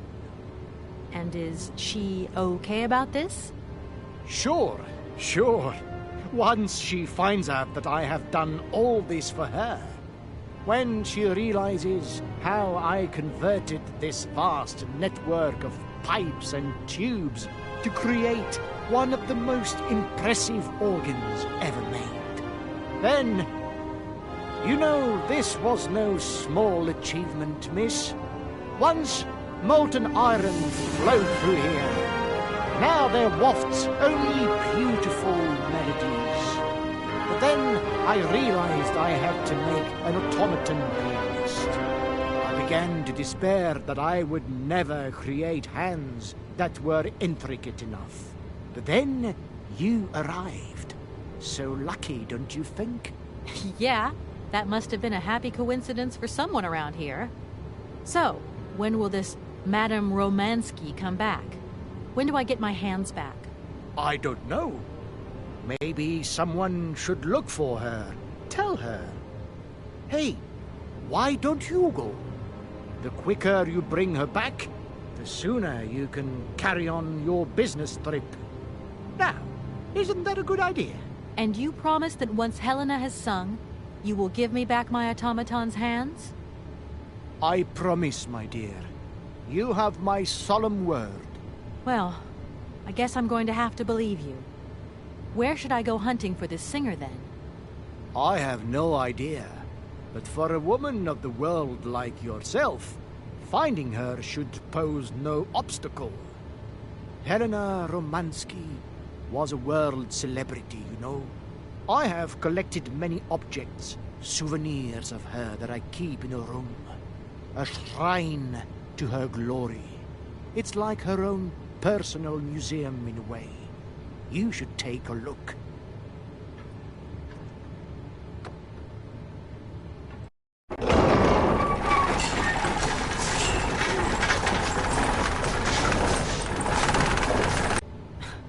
This whole story is completely nuts.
Listen, obviously all this has been just one big misunderstanding. So you're going to give me Oscar's hands back, and we are going to get out of your city immediately. Out of the question. I must have these hands. That is all. I'm sorry, I can't make heads or tails out of your story at all. Without my... Everything... But... Helena, what? And is... Shut... And you... Well... I have...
Hi, Mom? Kate! What? Have you seen the time? Why are you phoning me in the middle of the night? Sorry, Mom. I forgot about the time zones. Did I wake you? Well, of course you woke me up. I was sleeping deeply, too. I simply gotta get my beauty sleep. I've got an absolutely crazy day tomorrow. I'm sorry. It's just that it's real important and urgent. I haven't got a lot of time. Well, if it really can't wait till tomorrow, Munchkin, come on. Tell your mommy what's up. No way I'm calling Dan for you, if that's what you want. Mom, listen, please. I seem to remember you're seeing a Marovich or something like that at the moment. No. Malkovich, Munchkin. Frank Malkovich. Yeah, right. So, but he's an opera singer, right? That's right. They say he had the finest voice of his time, my dear. Imagine that. That's just great. So then he must have known a famous singer called Helena Romansky. She's Russian, too. Please, if you can ask him if... Listen, honey, the stars you're after, Frank knows them all. I'll just wake him up and let him tell you himself. You mean he's...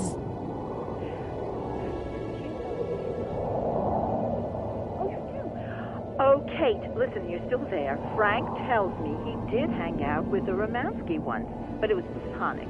You know those singers. She's a great soprano. Great! Does he know where she went? Does she still sing?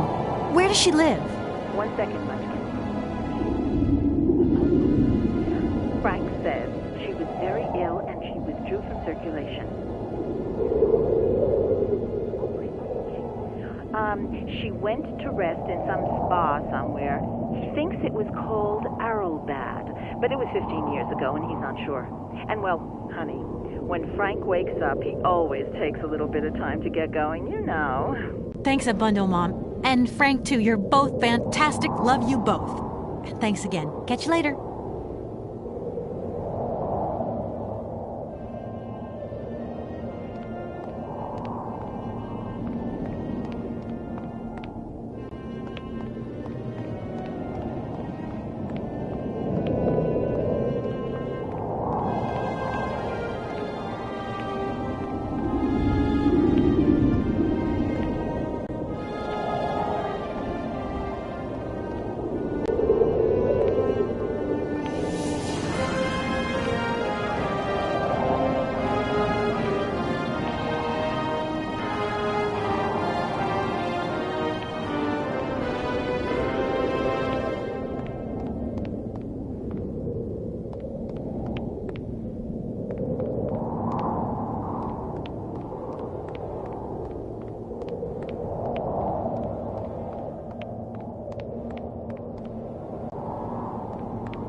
How are you, Oscar?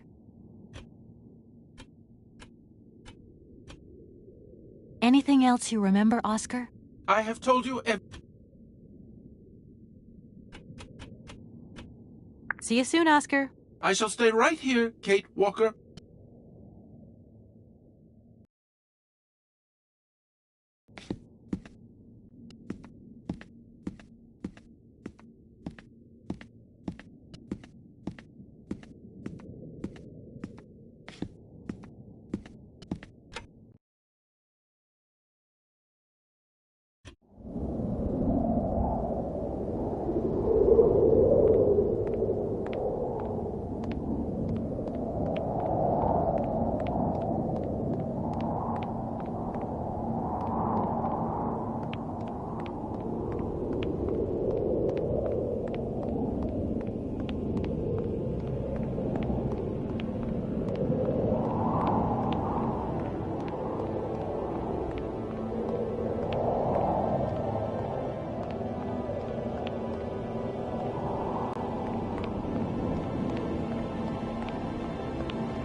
Director? Director, I think I know where Helena Romansky is. My God! You have found Helena? That is fantastic!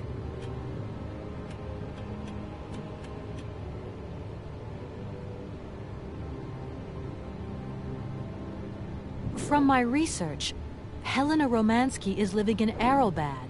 Aralbad? Helena Romansky is in Aralbad? You know the town, then? You know where it is? Of course. It was a famous spa resort. In its heyday, Aralbad welcomed all the big wigs of the regime. To be granted a stay there was a real honor. Today, the honor has gone, along with all the generals and colonels, all washed away with the sea. It sounds like a good place if you need to take it easy or convalesce. I think Madame Romansky would be happier here.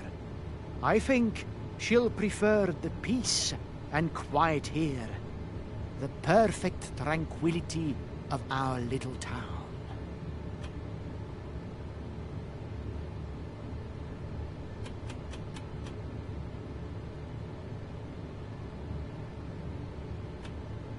How can I get to Aralbad? There is one way that you can. Here, in the city, there are no suitable vehicles left. But that drunk old fool living up there, he'll have something. What drunken old fool? You mean you're not alone? What's up there? You mean you haven't noticed the space compound on the plateau? There's still some pathetic old soldier guarding it. But he's more interested these days in reaching for another bottle than reaching for the stars. And you think this gentleman could have a vehicle for me? I haven't the slightest idea. If you catch him on a good day, then maybe. But good days for him are far and few between. I wish you luck. How do I get up to the space compound, then? There is a monorail that leads up to the Cosmodrome. When you are inside, I will activate the automatic pilot.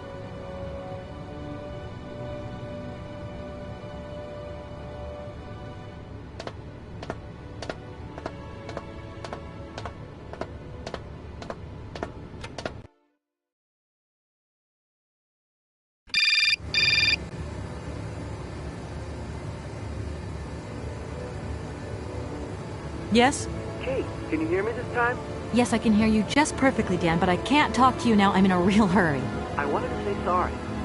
I know I wasn't very understanding last time. I've been feeling a bit bad about it. Okay, you're a real sweetheart, but I've got to leave you now. I'm not angry with you, so don't worry. I've just got to catch up to someone, and quick.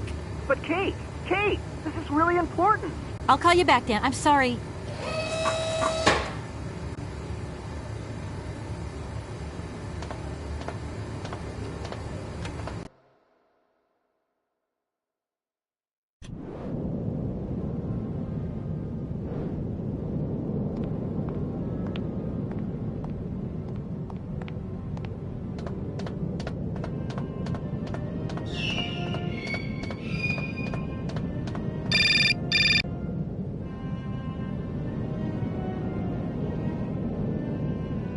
Hello? Kate! Oh, that you? How are you? Olivia! Great, just the right person. Look, have you heard of Helena Romansky? No. Is she some Russian fashion designer? No, she's a singer. I'm going to be meeting her soon. I've just got to find a way of reaching Aralbad. Can you imagine how lucky I am? Not really. Well, what relation's this singer got with the toy cocaine? You sure you know what you're up to, Kate? You sound really different, like you're changing or something. Look, it's like this. If I'm going to get to the end of my journey, I've got to link up this singer and the director of the Komkalsgrad Industrial City. Don't worry, I know exactly what I'm doing. Why did you say that I've changed? I don't know, just an impression. You sound more sure of yourself, like stronger, more confident. And that's a problem? There you go. Just takes one word and you're up on your high horse. I'm beginning to see Dan's point of view. It's getting harder and harder to back you up all the time. What does that mean? Well, it means that I had a drink or two with Dan, because he wants to talk. He feels a bit lonely, you see? And what's he been telling you? Nothing. He just has the impression you're slipping away from him. He can't see where you're coming from anymore. Like, we went to the movies the other day, and he said that you would have loved the film, but I told him that... You mean you're dating my fiancé? No! No, not dating, Kate. Just propping him up while you're away. All in a good cause. I can keep an eye on him for you at the same time. What would I do without you? Oh, you're jealous. Well, that's a good sign. That means you want him. Now, that he'll be pleased to hear. You seeing each other again soon? Tomorrow night. He invited me to dinner at the Goldbergs. You don't mind, do you, Kate? No worries. Look, I've got to go, Olivia. Take care.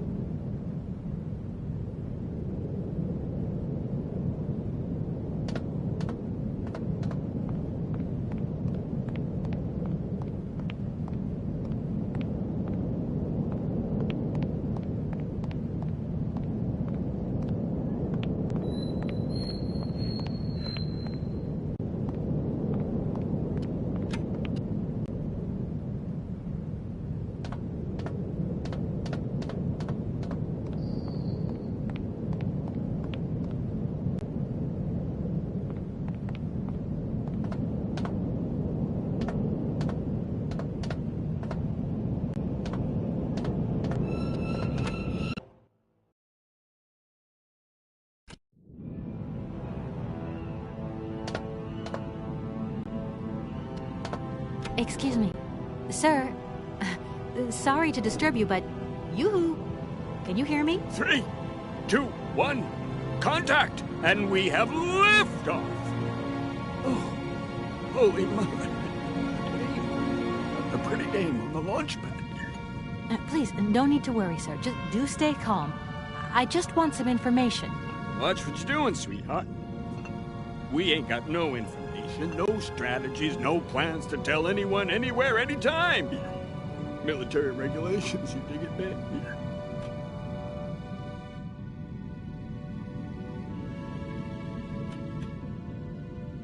I heard that maybe you could lend me a vehicle or something? A vehicle? All our vehicles were picked up and shipped out to the borders years ago. General's orders. I say, let us raise our glass to this finest soldier this country's ever known, little lady. I don't mean to offend you, but I'm not in the mood for a drink right now. And you'll live to regret it to your dying days, sweetheart. To your health, while you have it.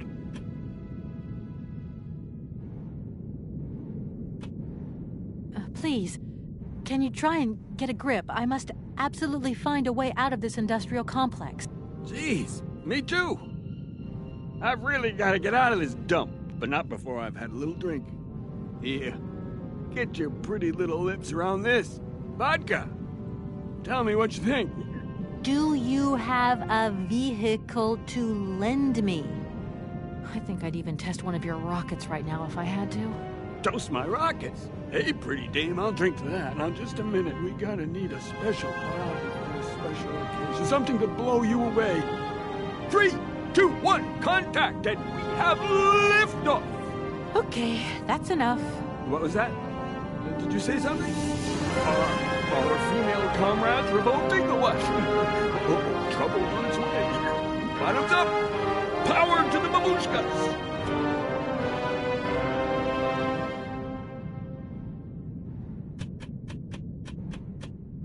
I was going to... Forget it, it doesn't matter. He's too drunk to help anyone anyway. I am not drunk. I have drunk. A little.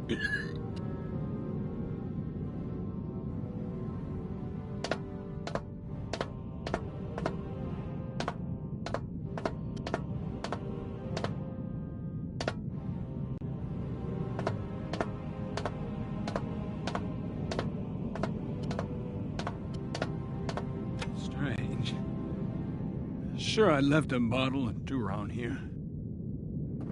I gotta get some air. Wall's getting pretty tight. We'll think about that blast off later, huh? Are you okay, Colonel? Are you sure you're all right?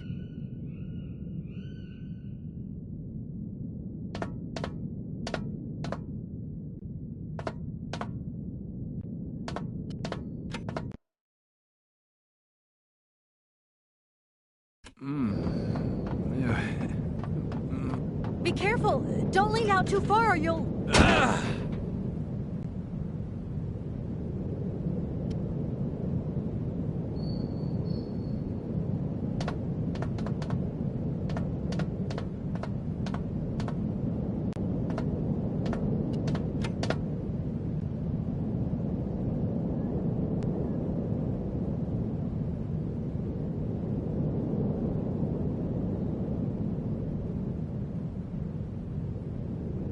Doesn't look like that works.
I don't need to use this console.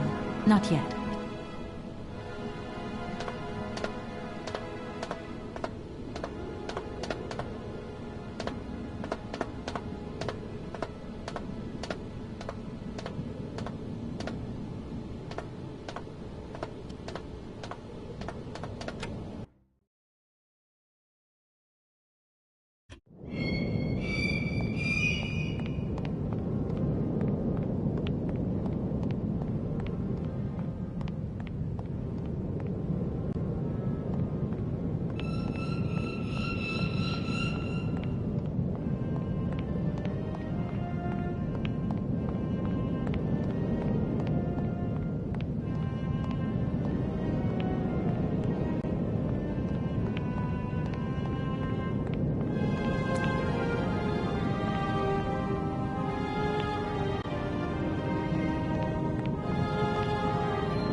much water you got there? Stop it!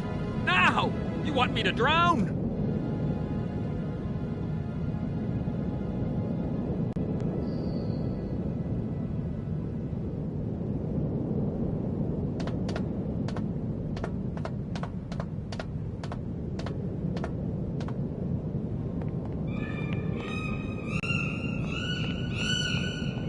Calm down, it's all right. Just a little wake-up call, that's all. You must have had quite a bit to drink. Gee, you're right there. Not the first time, either. Probably won't be the last. Man, my head.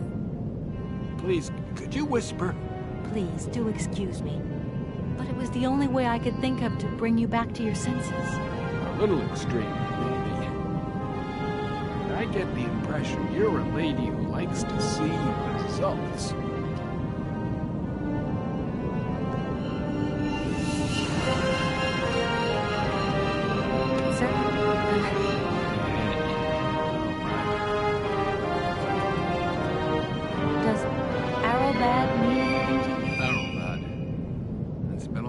Since I heard that name. It's a spa resort, ma'am. Top brass of the regime would go there. As well as convalescing soldiers, tired politicians, profiteers and racketers, the whole caboodle. They'd go live it up, all expenses paid. One privilege I never got. Just 2 steps away from becoming the nation's hero and no free holiday for me. And where exactly is this place? Further east. We never had to know where exactly. The airship was programmed to take vacationers there. From here.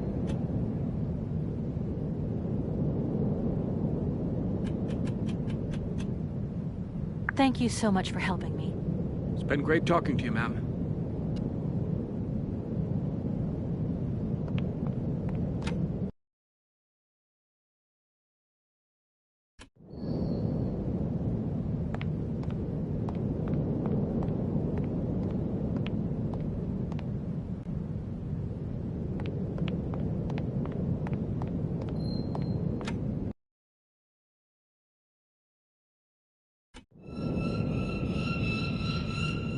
Sir?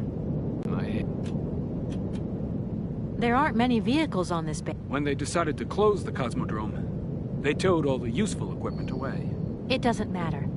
I'll find some other way. If I can help you, please, just ask. I came here by train, but unfortunately it broke down. I've got to get to Arrowbad immediately. Someone told me you might have a vehicle to lend me. Someone? Who might that someone be? I hope you're not talking about Sergei Borodin. Well, yes, I am.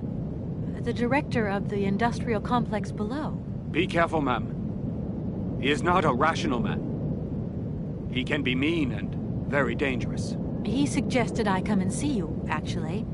But I get the impression that he doesn't care much for you either. I don't care what he thinks of me. All I say to you is, watch out for him.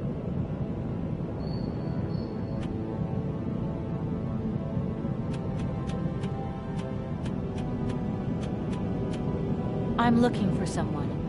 Hans Vorarlberg. And I think he came by here about 20 years ago. Hans? You want to know if I know Hans? But of course. He invented one of the most incredible flying machines of the Cosmodrome. Christmas, good old Hans. Even after that dumb and dirty trick he played on me. But I wouldn't give to see him again. What do you mean? What did he do to you? Hans Vorarlberg and his famous flying wing. See, he invented this kind of spring-loaded launcher, capable of projecting a weird rocket into the stratosphere. It was red revolutionary hot, and I was going to be its first test pilot. Holy cow, what a job. And then several days before the launch, Hans disappears into thin air like that. Poof! The test program? Well, it was abandoned. Just disappeared like that?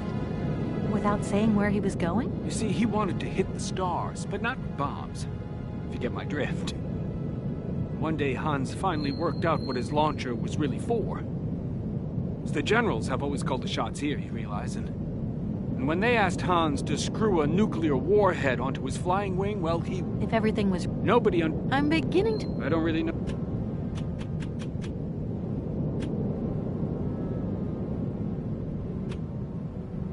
Thank you so much for helping me. I'm sorry to have woken you up like...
I don't need to use this console.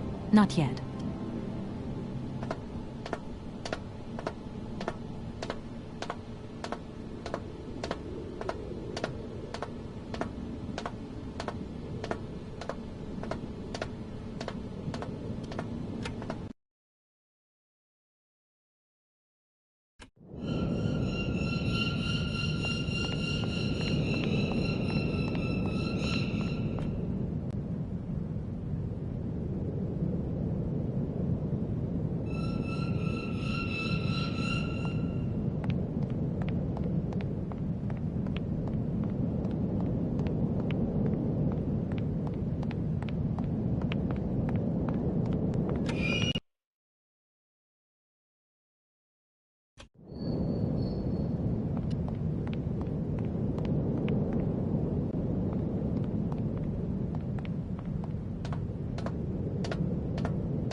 Director?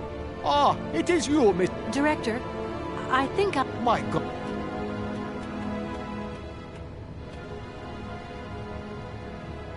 How can I get to Arrelbad? There is... What drunk... You mean you haven't... And you think that... I have... How do I get... There is...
Doesn't look like that works.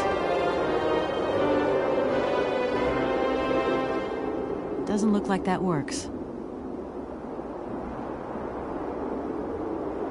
Doesn't look like that works.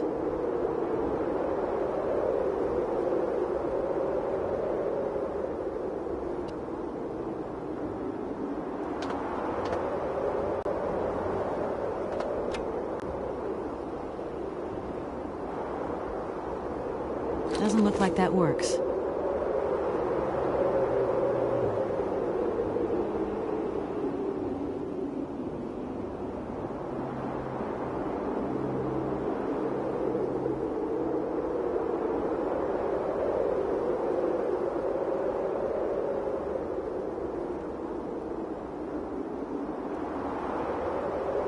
Doesn't look like that works.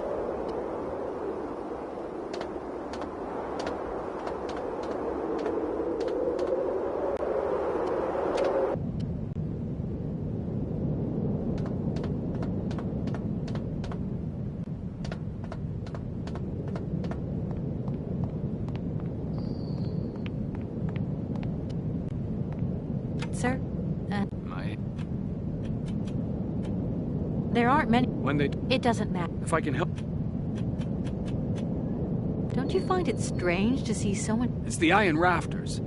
They love them. And nowadays, they can enjoy a bit of good old peace and quiet here. So, of course, they turn up in flock loads. Sometimes I set Soyuz onto them. Just like the good old days. Soyuz? Soyuz is the last Golden Eagle left in active service. We had to get the dumb canaries out of the way before takeoff, so what did we do? Set the Eagle on them. You should see them fly. Soyuz, he's like a cat among the pigeons. Magnificent.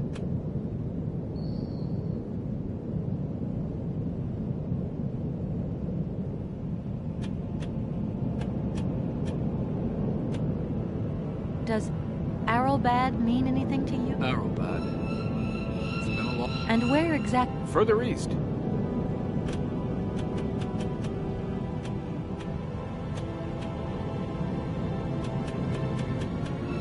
I came here by train, but Someone? Well, yes, I am. Be careful.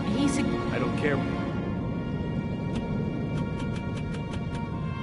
Thank you so much for helping me. I'm sorry to have... It's been great.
key.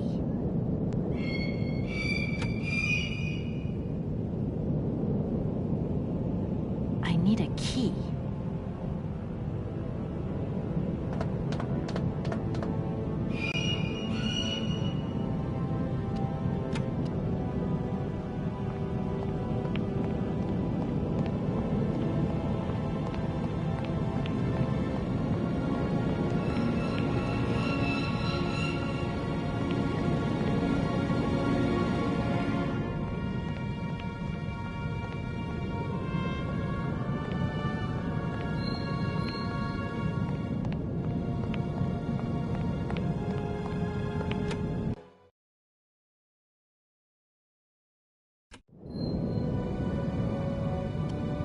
Sir?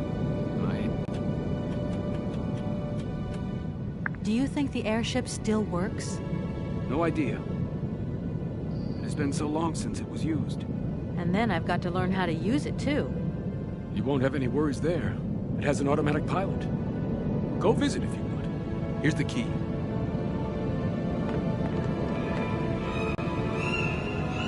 Thanks.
Doesn't look like that works.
There you are. I was looking for you. I've managed to trigger the autopilot mechanism, but the airship still won't take off. Do you know why? Maybe. I've got some idea. But you look like you're a pretty good mechanic. Let's just say that since the start of the journey, I've managed to get by and get to know Hans Vorarlberg's strange contraptions. Okay. I have a deal to make with you. I've been living in this dumb launcher site for years. And I've always said that one of these days I'm going to the stars on that flying wing. And I better make that trip before vodka stews my brain. But I gotta know how it works. And you look like you might have some clue at least. If you could help me get to the stars, I'll tell you how the airship works. What do you say? We got a deal? Why not? I'll see what I can do for you.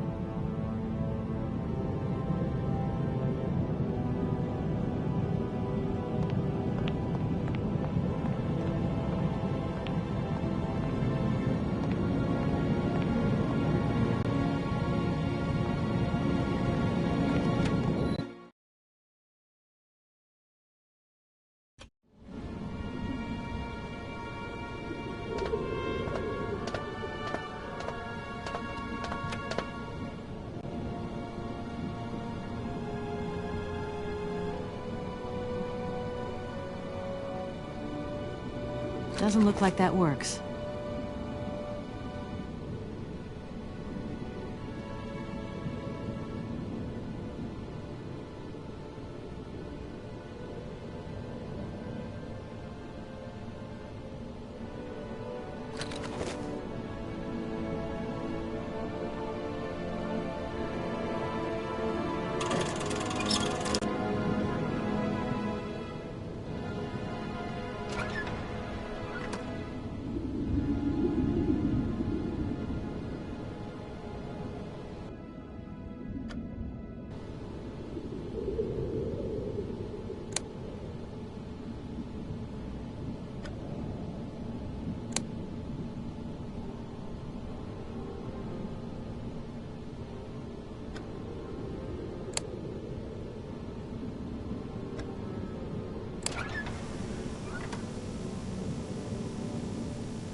There you are. I was looking... Let's just say... Okay.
Comrade Boris. Excuse me? To get the centrifuge going, we'll need to analyze the pilot's blood.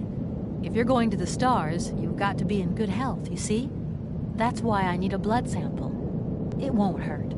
There's two things a good soldier is always ready to do. Drop his pants and spill his blood. Go ahead. I'll only be needing your blood. My pleasure, ma'am. Ow!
Okay, I think I've figured out how it works. Get settled in and let's go. Are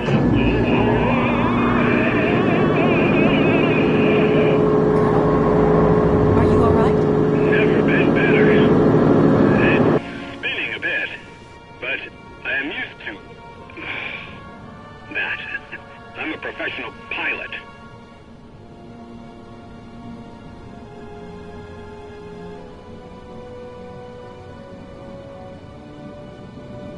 Miss Walker!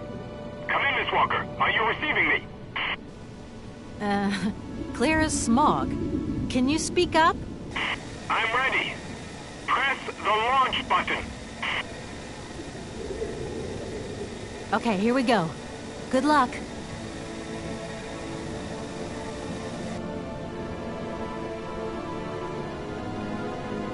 Takeoff procedure engaged.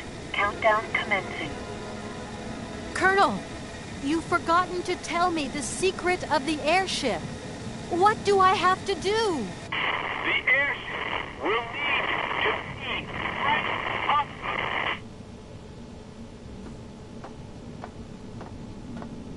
10, 9, 8, 7, 6, 5, 4, 3, 2, 1, 0. We have liftoff.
Hello? What do you think you're doing, Kate? I wanted updates. I wanted results. Certainly, Mr. Marson. We all do. Down on the ground, we're doing all we can, but there's no new developments. Kate, I don't think you understand the urgency of this situation. Universal toys are on my back and digging in. I can't hold them off much longer. You're putting the firm in a very tricky situation. I am very sorry, but a slight mishap or two has meant that I've had to modify my mission temporarily. Miss Walker, you're walking on a minefield here. I don't have to underline that this affair is Class A priority numero uno. Hot. I am only too aware of that, Mr. Marson, and believe me, I am doing all I possibly can. But this mission is really no piece of cake. You can have all the cake you want and eat it too when you get home. Next time I call you, I want something concrete, something solid. I want results. You understand? Results. Yes, Mr. Marson.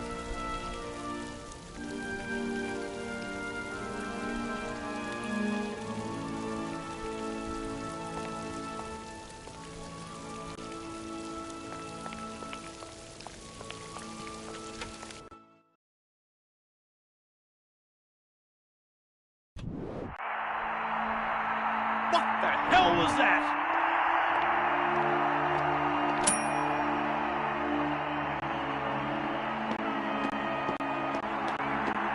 Good morning, sir.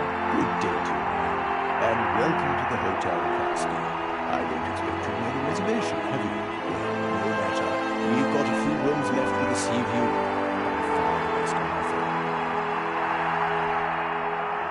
Well, actually, I wasn't counting on staying in Arrowbad. I see. It's like that then.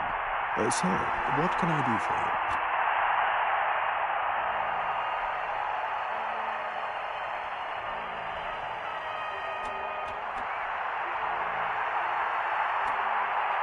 I want to meet someone who lives here. That's very inconvenient. None of my customers said they were expecting someone. You can't just turn up like that. We've got a very strict policy. In this day and age, the hotel ain't too open to, impromptu visits from any Tom, Dick, or Harry. Please, I absolutely must speak with her. It's very important.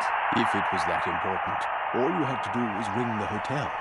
People come here to rest, you see, to get away from the world, which ain't turning so good these days. Don't let me keep you. Good day to you, ma'am. Honestly, if I could have called, I would have called, but I couldn't. So please, can you bend the rules just a little, sir? Ma'am, in this hotel, we don't bend nothing for no one.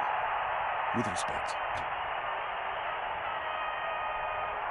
From what I've been told, the famous singer Helena Romansky is living in this hotel.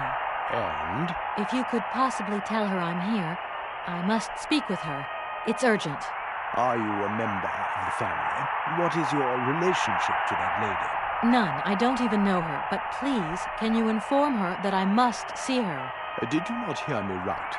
Madame Romansky is a privileged member of our clientele, and I very much doubt if she wants to talk to a total stranger who's just washed up off the beach. I just need to speak with her for just a moment. Then I'll leave. I promise. I'm sorry. I can't let anybody just come and go here. Guests only.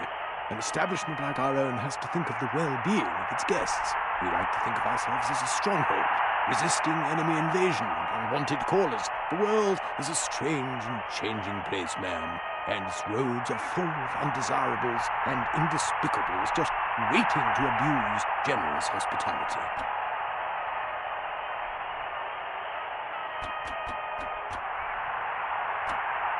Well, at your service. Attack! Attack! Attack!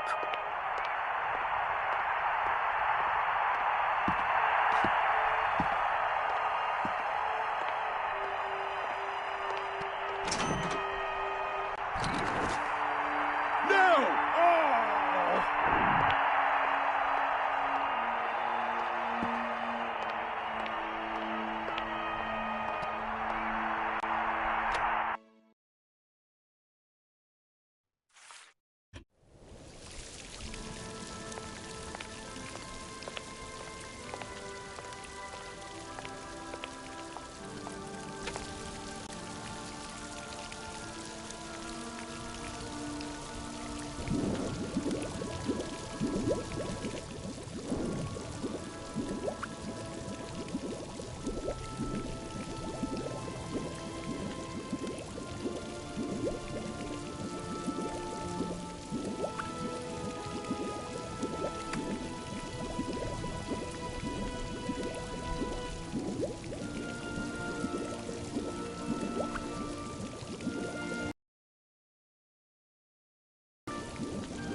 What the hell was that?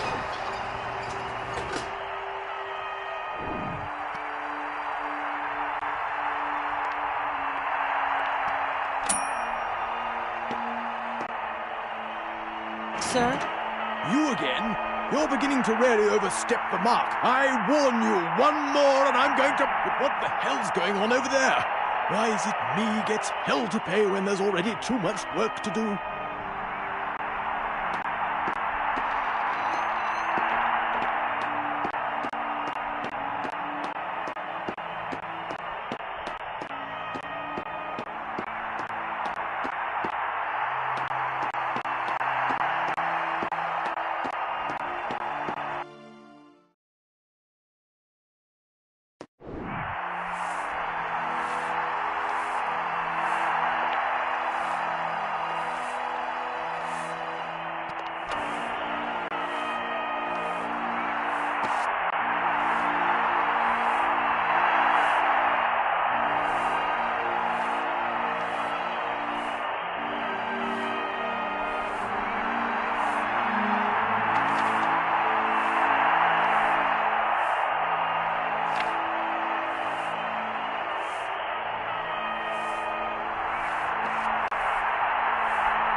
Doesn't look like that works.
Hello there. Good afternoon, miss.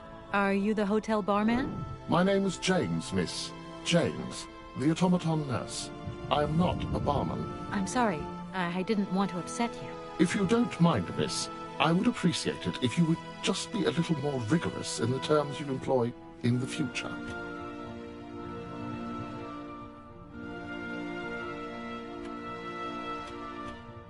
Do you know Madame Romansky well? I have been in Madame's service since my inception. So you must have seen a thing or two. That must have been amazing to take care of such a great lady on all her journeys, be a part of all her recitals. I was but a twinkle in my creator's eye. Madame required my services shortly after her arrival here at the Hotel Kronsky. Have you ever heard of a Mr. Vorarlberg? The name is not entirely foreign to me. Really? You know Hans Vorarlberg? That I cannot say, miss. Madame has forbidden me from talking about him and even mentioning his name. Why? Nostalgia. Don't worry. Can you take me to Helena Romansky? Not at this hour, miss. Madame will still be watching the sea at the end of the pier. So? Madame knows perfectly well that during this season I don't go down to the pier. My wheelwork goes dicky under the double corrosive action of the salt and sand winds. Listen, you can hear them sweeping up and down the beach and out to sea. We call it the salt wind here. It'll drive us all crazy one of these days. Come on. Just make a little effort. No, I'll stay here and make ready for Madame in case she needs me. She can be so unpredictable, such violent swings of mood.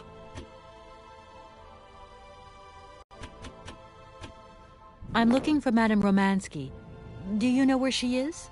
3:30 to 4:30 p.m., Madame Romansky takes her daily constitutional on the pier. Tea is served at 5 o'clock sharp. Is it possible to go see her? Wind. Well, I'm going, James. It would be a...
I've got to find another way around.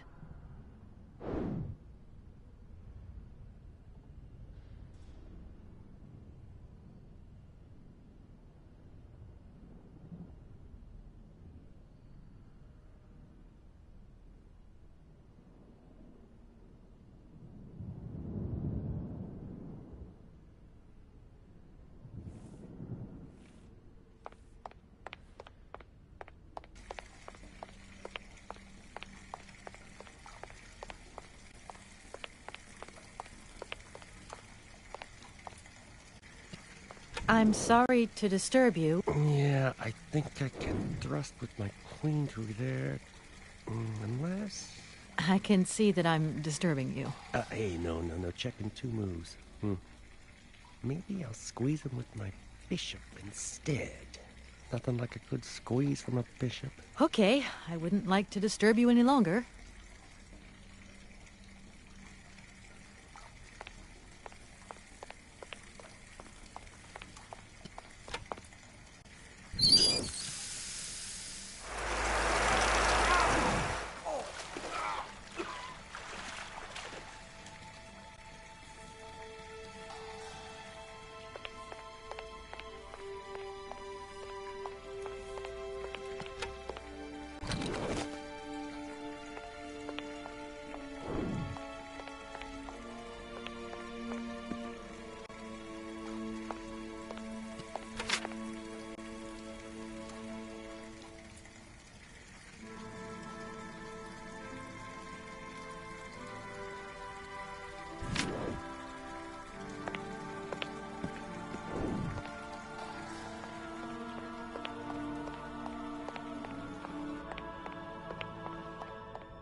Madam Romansky? Madam Helena Romansky? Who are you? What do you want? I'm sorry to disturb you, ma'am. My name's Kate Walker. I've come on behalf of Frank Malkovich. Ah, Malkovich, the old son of a gun. Are you one of his relatives? Not exactly. He's a good friend of my mother's. He told me you might be here in Arrowbad. I'm American, a lawyer. To what do I owe your visit? You have come so far. It must be important. Indeed it is. I have very delicate and pressing business to attend to. I have just Later, my dear, later. I have a slight headache. This hotel mask the pinch, so I have to go in. Please, could you be so kind as to call my valet? Your valet? Of course. You back here again? How dare you show your damn face round here? Get out of here immediately. Please. I absolutely must find... Miss Romansky! Oh, yes. I'm sorry. She managed to lie her way in here. Don't matter how vigilant you are, there's always one. But it won't happen again. She'll be out on her ear before you can say, I hope she hasn't upset you too much. Oh, Felix. Stop being such a grizzly bear. This woman is my guest. She's your guest? But that ain't possible. This vandal didn't even know you 3 hours ago. Be quiet, Felix, before you offend someone. Miss Romansky, please. This maniac turned up earlier and tried to wreck the fountain. If it wasn't for the... I said enough, Felix. Please treat Miss Walker with the respect befitting one of my friends. Don't touch and don't swear. Have I made myself clear, Mr. Smetana? Yes, yes, crystal clear, Madam Romansky. Please do accept my humble apologies. Very good, Felix. You may go now.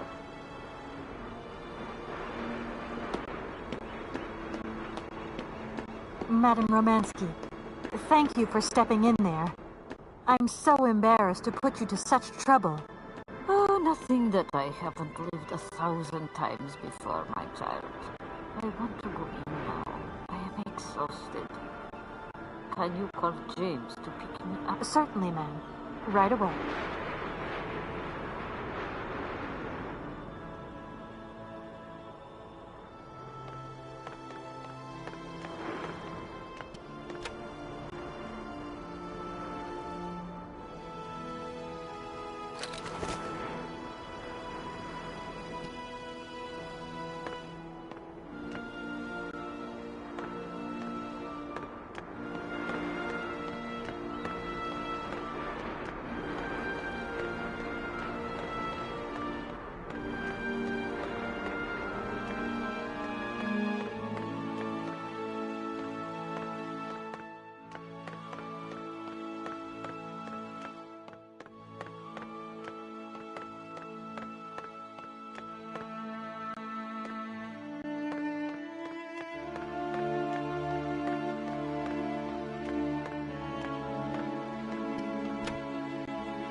James, what are you waiting for?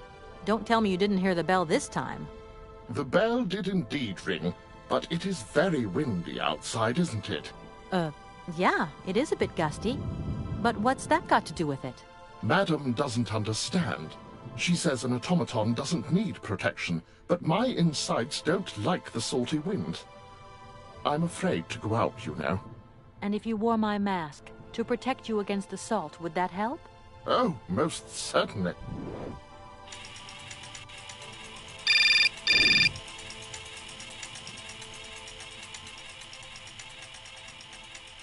Katie Pooh. So, have you met her yet? This Helena person? What's she like? Does she remember Frank? Hi, Mom. Yeah, sure. I met her, and yeah, she's living in Arlbad. You can thank Frank for me again. I'll remember too, honey. So, what's Arlbad like? Maybe Frank can take me there one day. It's this seaside resort, Ma, but it isn't what it used to be. You'd be real disappointed. Maybe you're right. So, when are you coming home? Is that mission all over then? Not really, Ma. I still haven't found the heir I'm looking for to wrap up the case. Helena Romansky's a kind of detour here. Listen, Munchkin, I get the distinct impression that you're being led up the garden path.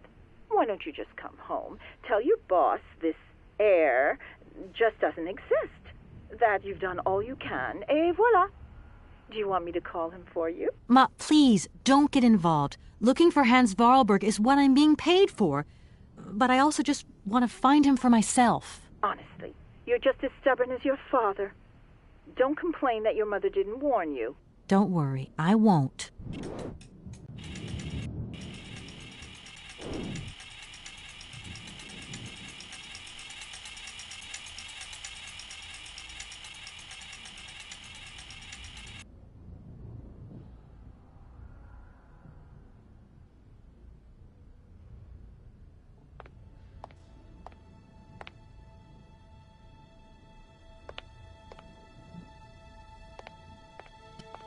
It's a real honor to meet you, Madame Romansky.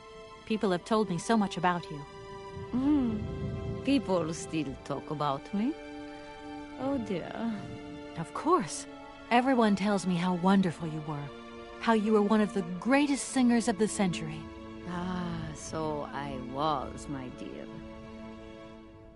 But surely you didn't come here just to dig up the past.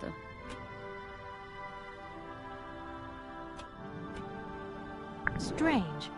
I get the impression that Hans Vorarlberg turned up here, too. You know Hans Vorarlberg? Not exactly. I'm looking for him to sort out this inheritance case.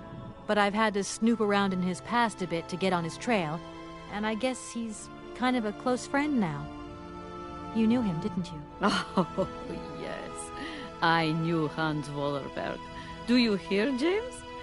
Ah, if you had the chance to meet Hans. My Hans. Oh, my God. What has become of him? Where is he? As questions go, madam, that one is not without certain complications. I'm sorry, but I have no idea. That's the goal of my mission, to find Hans Vorarlberg. That's why I have to get back to my train as quickly as possible and to get out of Komkalsgrad. And you cannot find him without the train? The train is one of his last inventions. So is Oscar, the automaton engineer. I get the feeling that the two of them are going to lead me to him. Did you hear that, James? I might see Hans again. I have dreamed so long of meeting my dearest sweetheart again. Oh, if only I could see. If only I were in Paris, I would ask George for that miracle cocktail. The one that only he knew how to make. Wouldn't I, James? Yes, madam. As you have frequently said, without that famous cocktail, your French tour would have probably been cancelled. I don't understand. An extraordinary tale, my dear. It was December, and it was terribly cold and damp. I had to play the role of Tatiana that evening at the opera. But since the morning, I had lost my voice. It drove me completely mad with worry. I don't know how George, the barman at the Moritz Hotel, heard about my affliction, but he brought me up a cocktail that he had invented. A strange concoction. But it turned out to be a miracle cure. My voice returned to me in an instant. That's amazing. That's just what we need. We're going to mix you up a cocktail. Ah, my dear child. It is impossible. George never told me the recipe of the drink. He loved to keep his trade secrets. He said it made him absolutely irreplaceable. Well, I'm going to get George to tell me. He hasn't yet met with my powers of persuasion.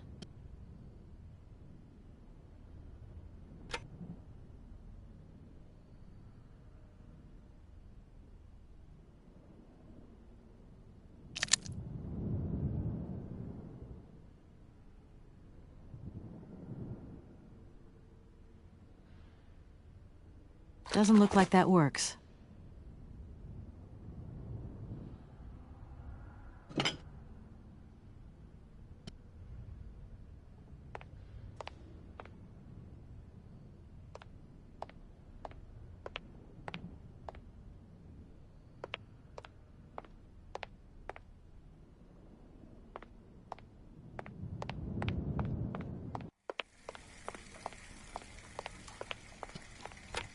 Attack! Attack! Attack!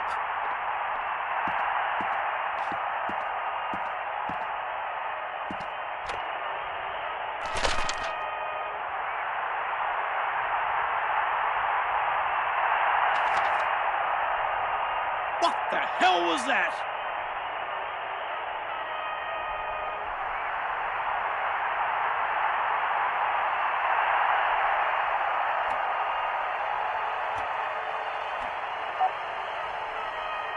Attack! Attack! Attack!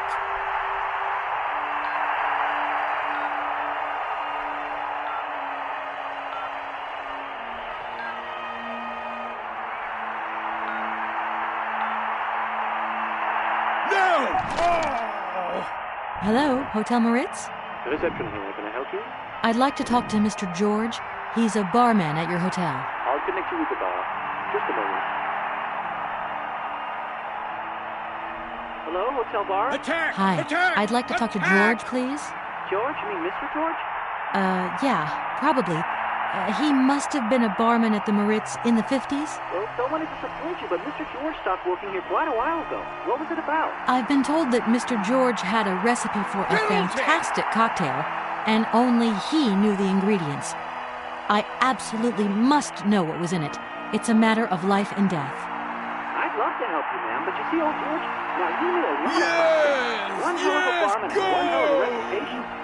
He did write down his recipes before he left, but if you could tell me which one you were looking for exactly? I don't know. There are a lot of them, you say? Yeah, the Paris Peking Shuffle, the Deep Green Secret, Boco Poco, Blue Helena, Red Mondo. Helena! Yeah, that's the one. The Blue Helena. Right, I'll take a look. Blue Helena, you say? Let's see. 1 measure of vodka, 1 measure of blue curaçao, 1 measure of honey, a dash of lime and ice cubes. Shake it all together, and Bob's your uncle. Perfect. Thank you very much, sir. You have been most helpful to me.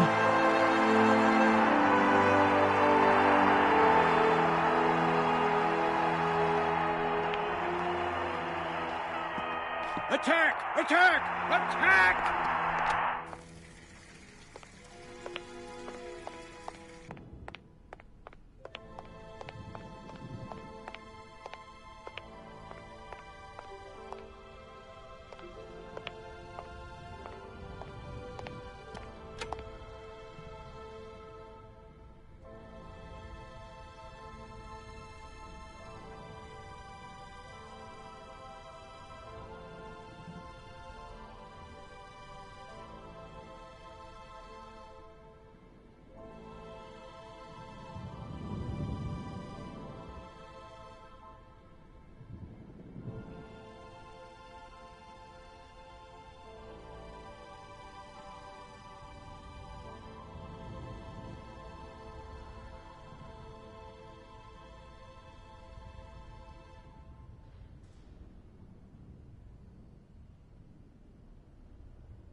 My voice.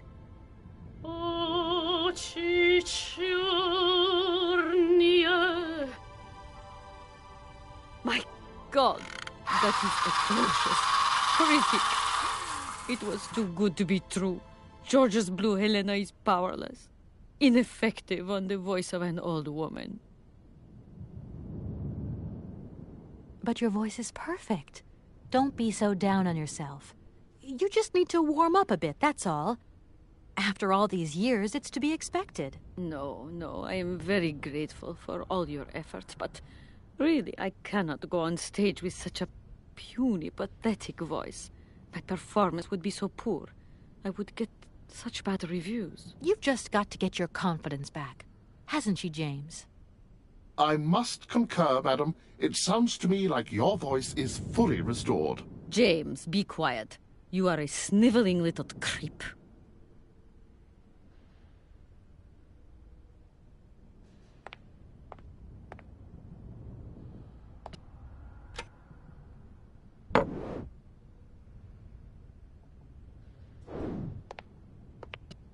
Znać ją wider wos, ja w niedobry czas.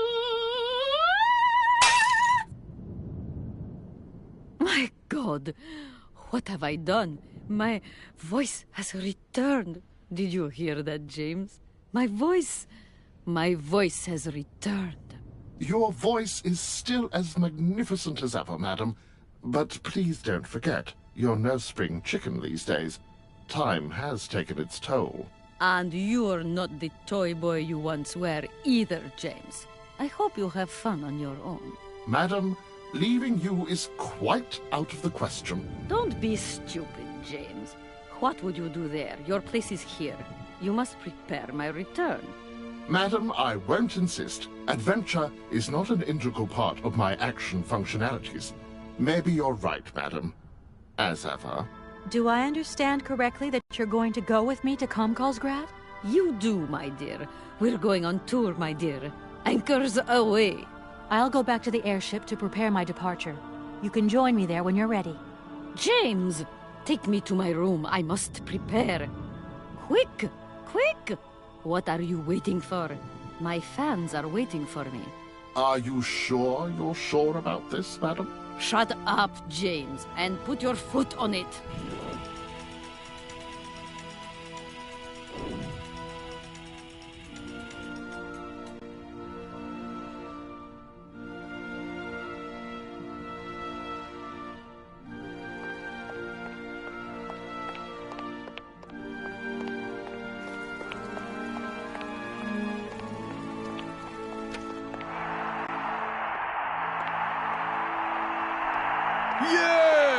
Yes, go!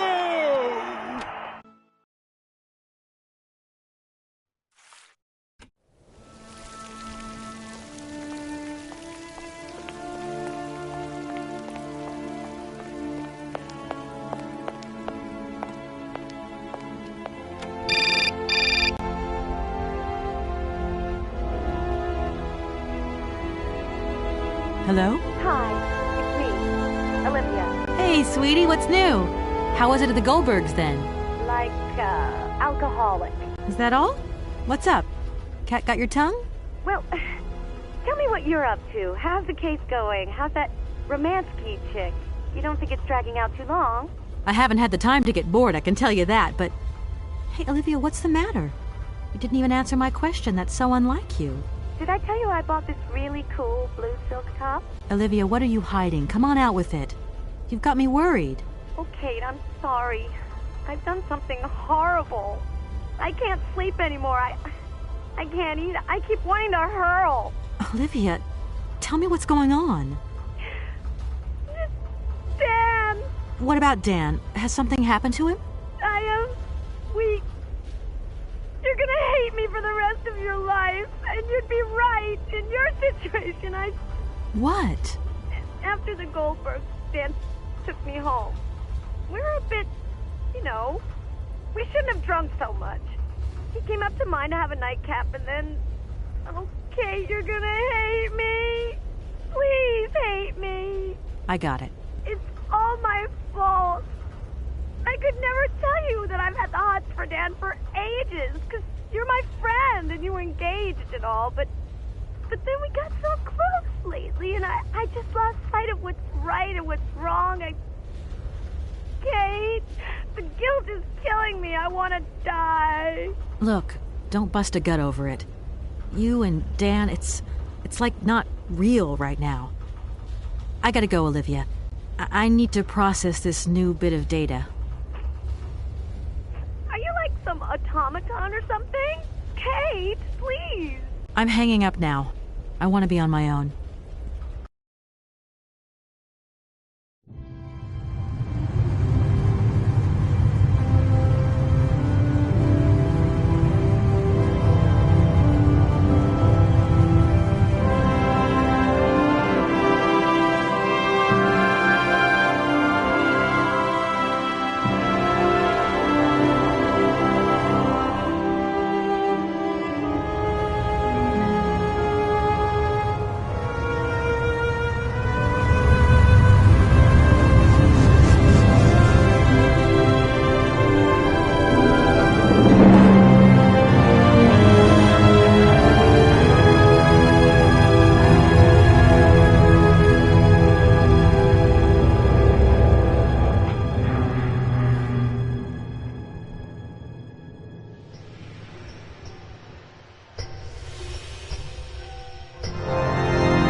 Kate, help me. What is happening? What does this man want of me? He has gone totally mad. Don't worry. There must be some way of getting you out of there, and I'm going to find it. But do hurry up, my child. I am terrified he will return and become dangerous. Be strong, Madame Romansky. You can trust me.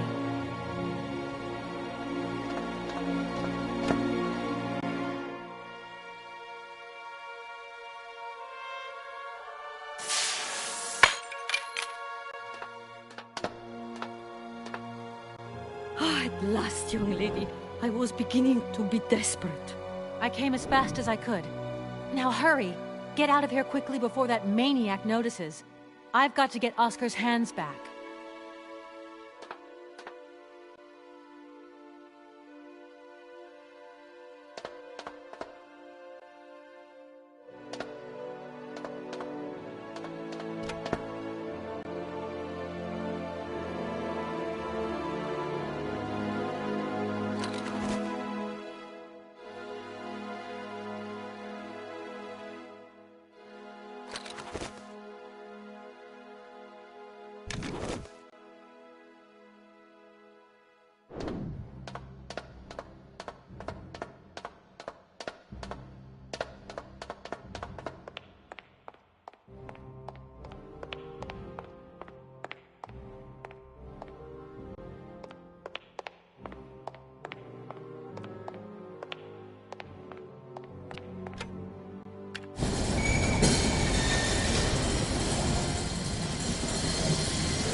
Are you all right, madam? My heart has been put to the test here, but it just might hold out. Let's go. Let's not hang around here. Yes, let's leave this dreadful place.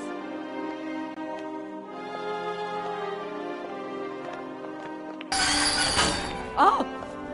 My God! What has happened now? Ha! Nice try, Miss Walker. But you are not strong enough. Not for me.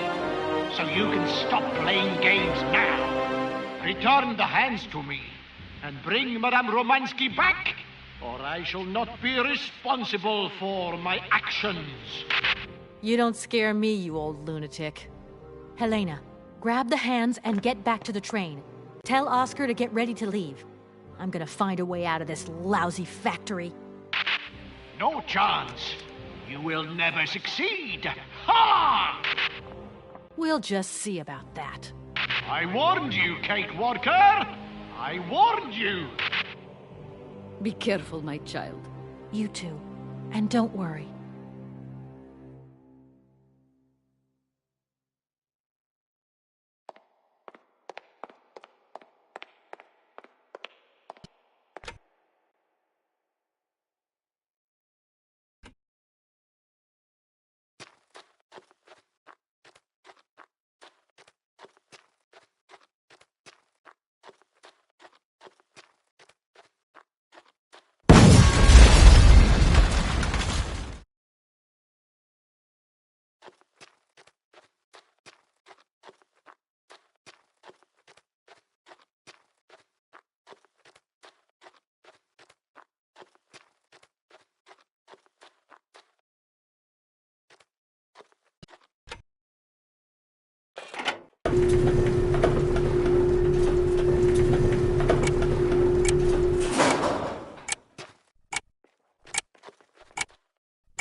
Hello?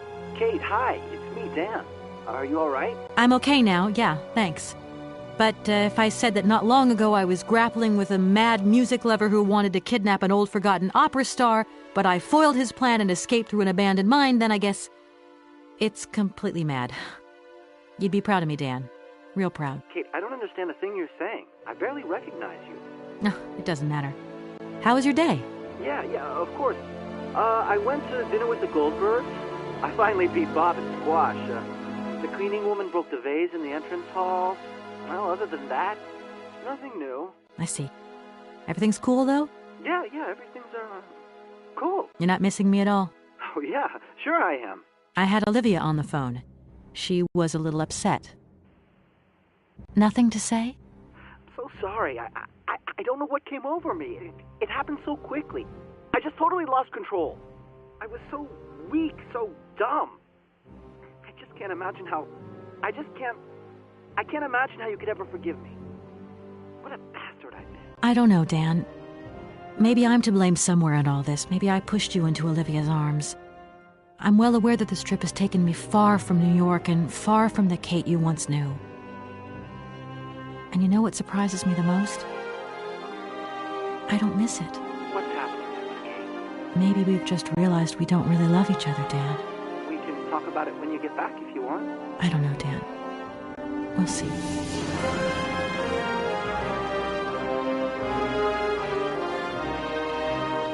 Madame Romansky, are you okay?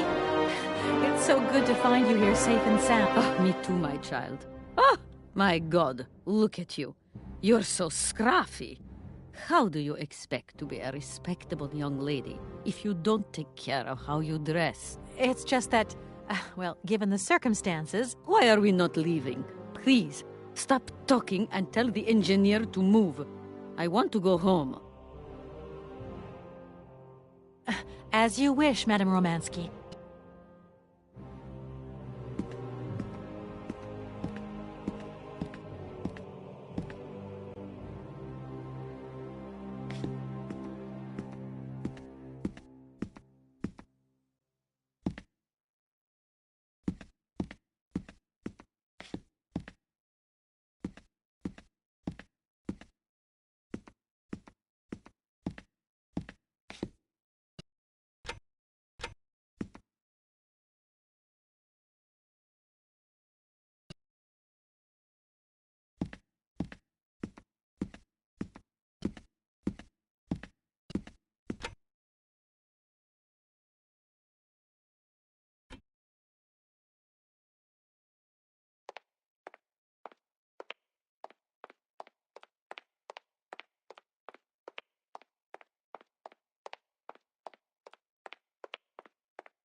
Oscar, let's get the hell out of here.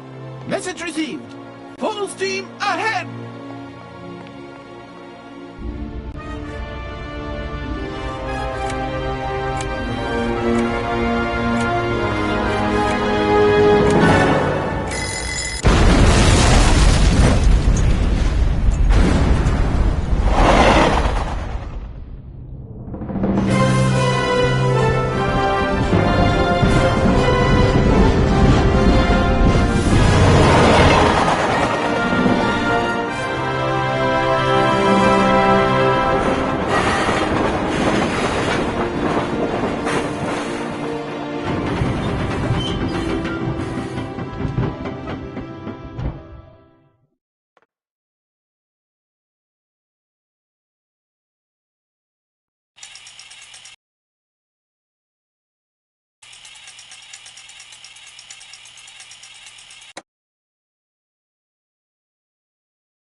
You okay, Oscar? Still in one piece?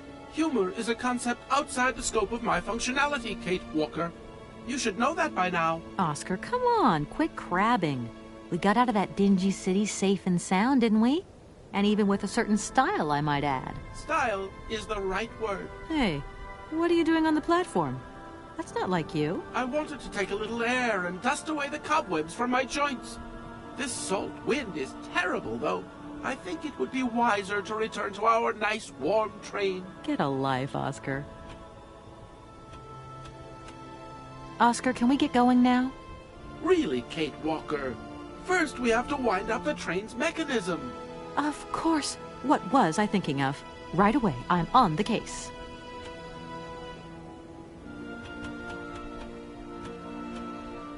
See you around, Oscar.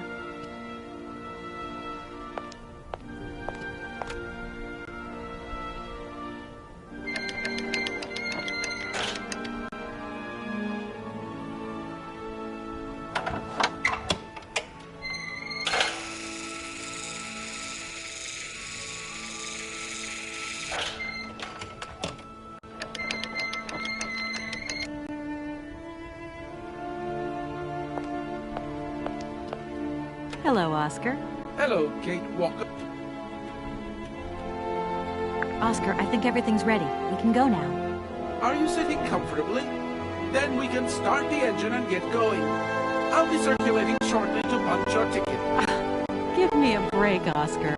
Miss Walker! Miss Walker! Wait! Don't go yet.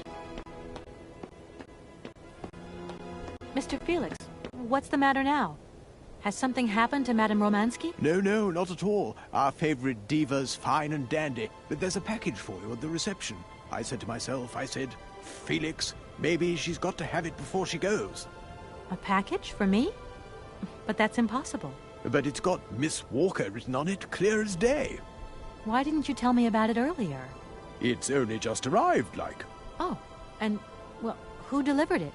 I don't know. I just took my eye off reception for a moment. The game was on, you see, and there it was, on the counter in reception. Come and get it. Okay.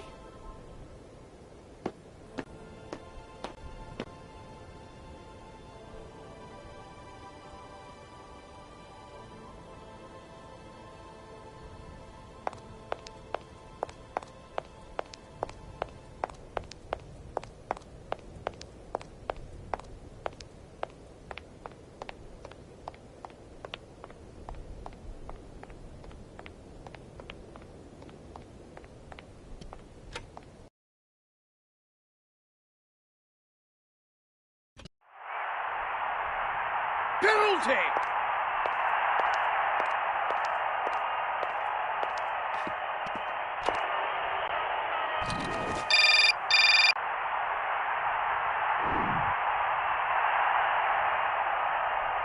Hello?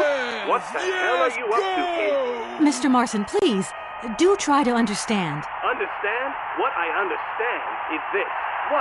Our main client is ready to drop the whole caboodle if the deal isn't tied up in the next 24 hours. 2. This is going to cost the firm multi-dineros. And 3. I made a serious error of judgment trusting you with this case. That's what I understand. I know it doesn't look like it, but... No buts, Walker. You're looking for a senile old freak and you're making heavy weather of it. You know, he isn't as senile as all that. He's got this creative streak. Look, drop the mumbo-jumbo. I don't want excuses. I want... I've got to go, Mr. Marson. I think I'm onto something. What the hell was that? Hello, reception here. Felix Massano at your service. Yes, ma'am. Yes, she's right here in front of me, ma'am. Immediately. Please, be my guest. No! Oh! Miss Walker, Madame Romansky would like you to join her at the hotel bar as quickly as possible. I'm going.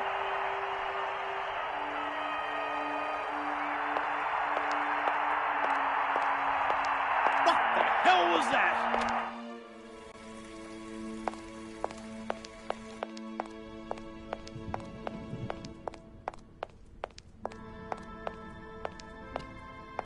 Madame Romansky, you wanted to see me? There you are, my dear. I wanted to talk to you before you leave. I didn't want you to get the wrong idea. Despite our mishap in Konkosgrad, I'm very grateful to you.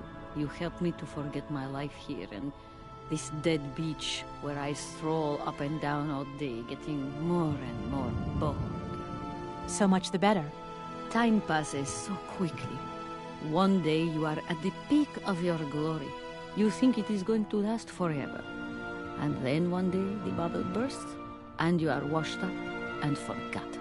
Madame Romansky, don't be so gloom and doom. It doesn't suit you. And if there is no one left to help you out, you start to sink into a long, dark winter. Perhaps you should rest now. We've had a trying time. It's been emotional. You must be tired. When I returned here, Hans gave me such a taste for life. He too was ill. Oh, he coughed. He must have spent too long at the factories, breathing in their smoke. And then he was better. And he left. And I stayed with my memories. Hans Vorarlberg? Hans Vorarlberg was so full of joy, so carefree. He was a little simple of spirit, of course, as they say. He was a child who made fantastic toys. I think that maybe I loved him. God alone knows where he is today. The plane with the hotel supplies has arrived. Maybe you should take a walk outside. I don't understand. I am old. I am tired. I have been very pleased to meet you, Kate Walker. Goodbye, James. Do look after Madame Romansky. That is all I ever do, miss. May fortune follow your every footstep. The snow is a good sign. Really? The snow chases the wind away and covers the salt and sand on the ground. The air becomes purer and still. Ideal conditions for a constitutional. Great. Thanks for everything, James.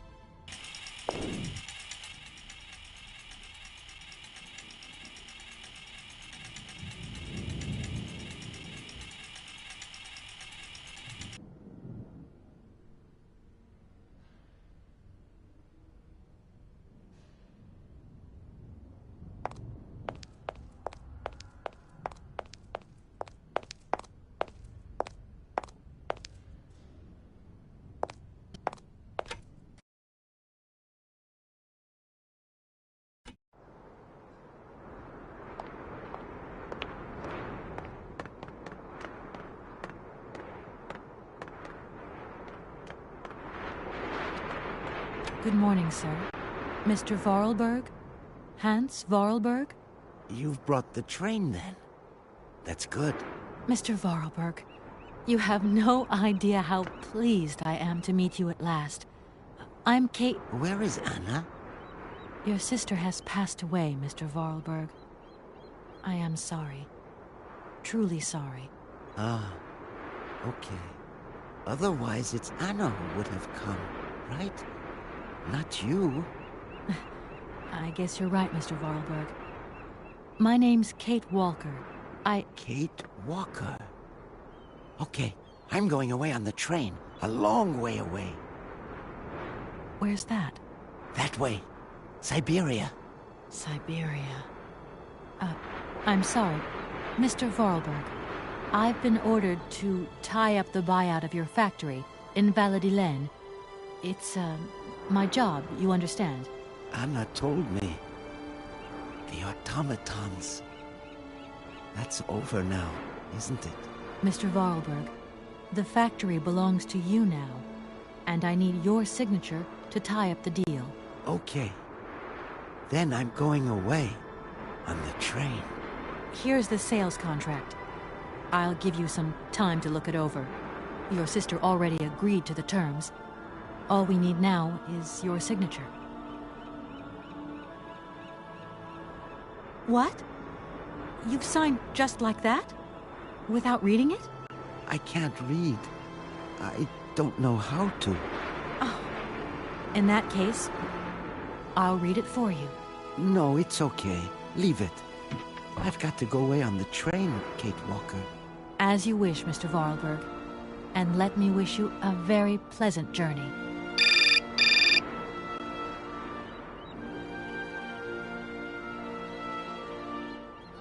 Yes? Listen, Walker, I've decided to send over some backup. No need, Mr. Marson. What do you mean? Hans Vorarlberg has just signed. Everything's hunky-dory. Are you saying that... Yep. That Vorarlberg Manufacturing is now the exclusive property of the Universal Toy Company. But... that's great news. Good work. Excellent work, Walker. A real masterstroke. I knew I could count on you, Kate. I congratulate you. Thank you, sir. Right, now get back here as quick as you can. I want those papers on my desk tomorrow. My secretary will organize a meeting with Universal Toys immediately. You'll no doubt want to hand over the contract yourself. And now that I think of it, I've got no one on the Schwann Airport case. Big trial coming up. A real opportunity. The job is yours. My little way of saying thank you, Kate Walker. You're too kind. You have a great career as a lawyer ahead of you, Kate. See you tomorrow. Well done again, and don't lose those papers, huh? That would be the dumbest thing. Sure. Real dumb. Kate Walker? Yes, Mr. Vorarlberg? Are you coming on the train too, Kate Walker? No. That really wasn't in the plan. But thanks for offering. This adventure's all over for me now, Mr. Vorarlberg. Too bad. Silly, really. You don't like adventure, do you? I don't really... I mean, maybe there's... It's not easy to say. Yes? I have to go back to New York. They're waiting for me there, you understand? I understand. The plane. It's going to New York too, maybe. Maybe. I suppose I'd better go find out. Yes. It's more sensible. Maybe. See you later, Kate Walker. Yes. See you later, Mr. Vorarlberg.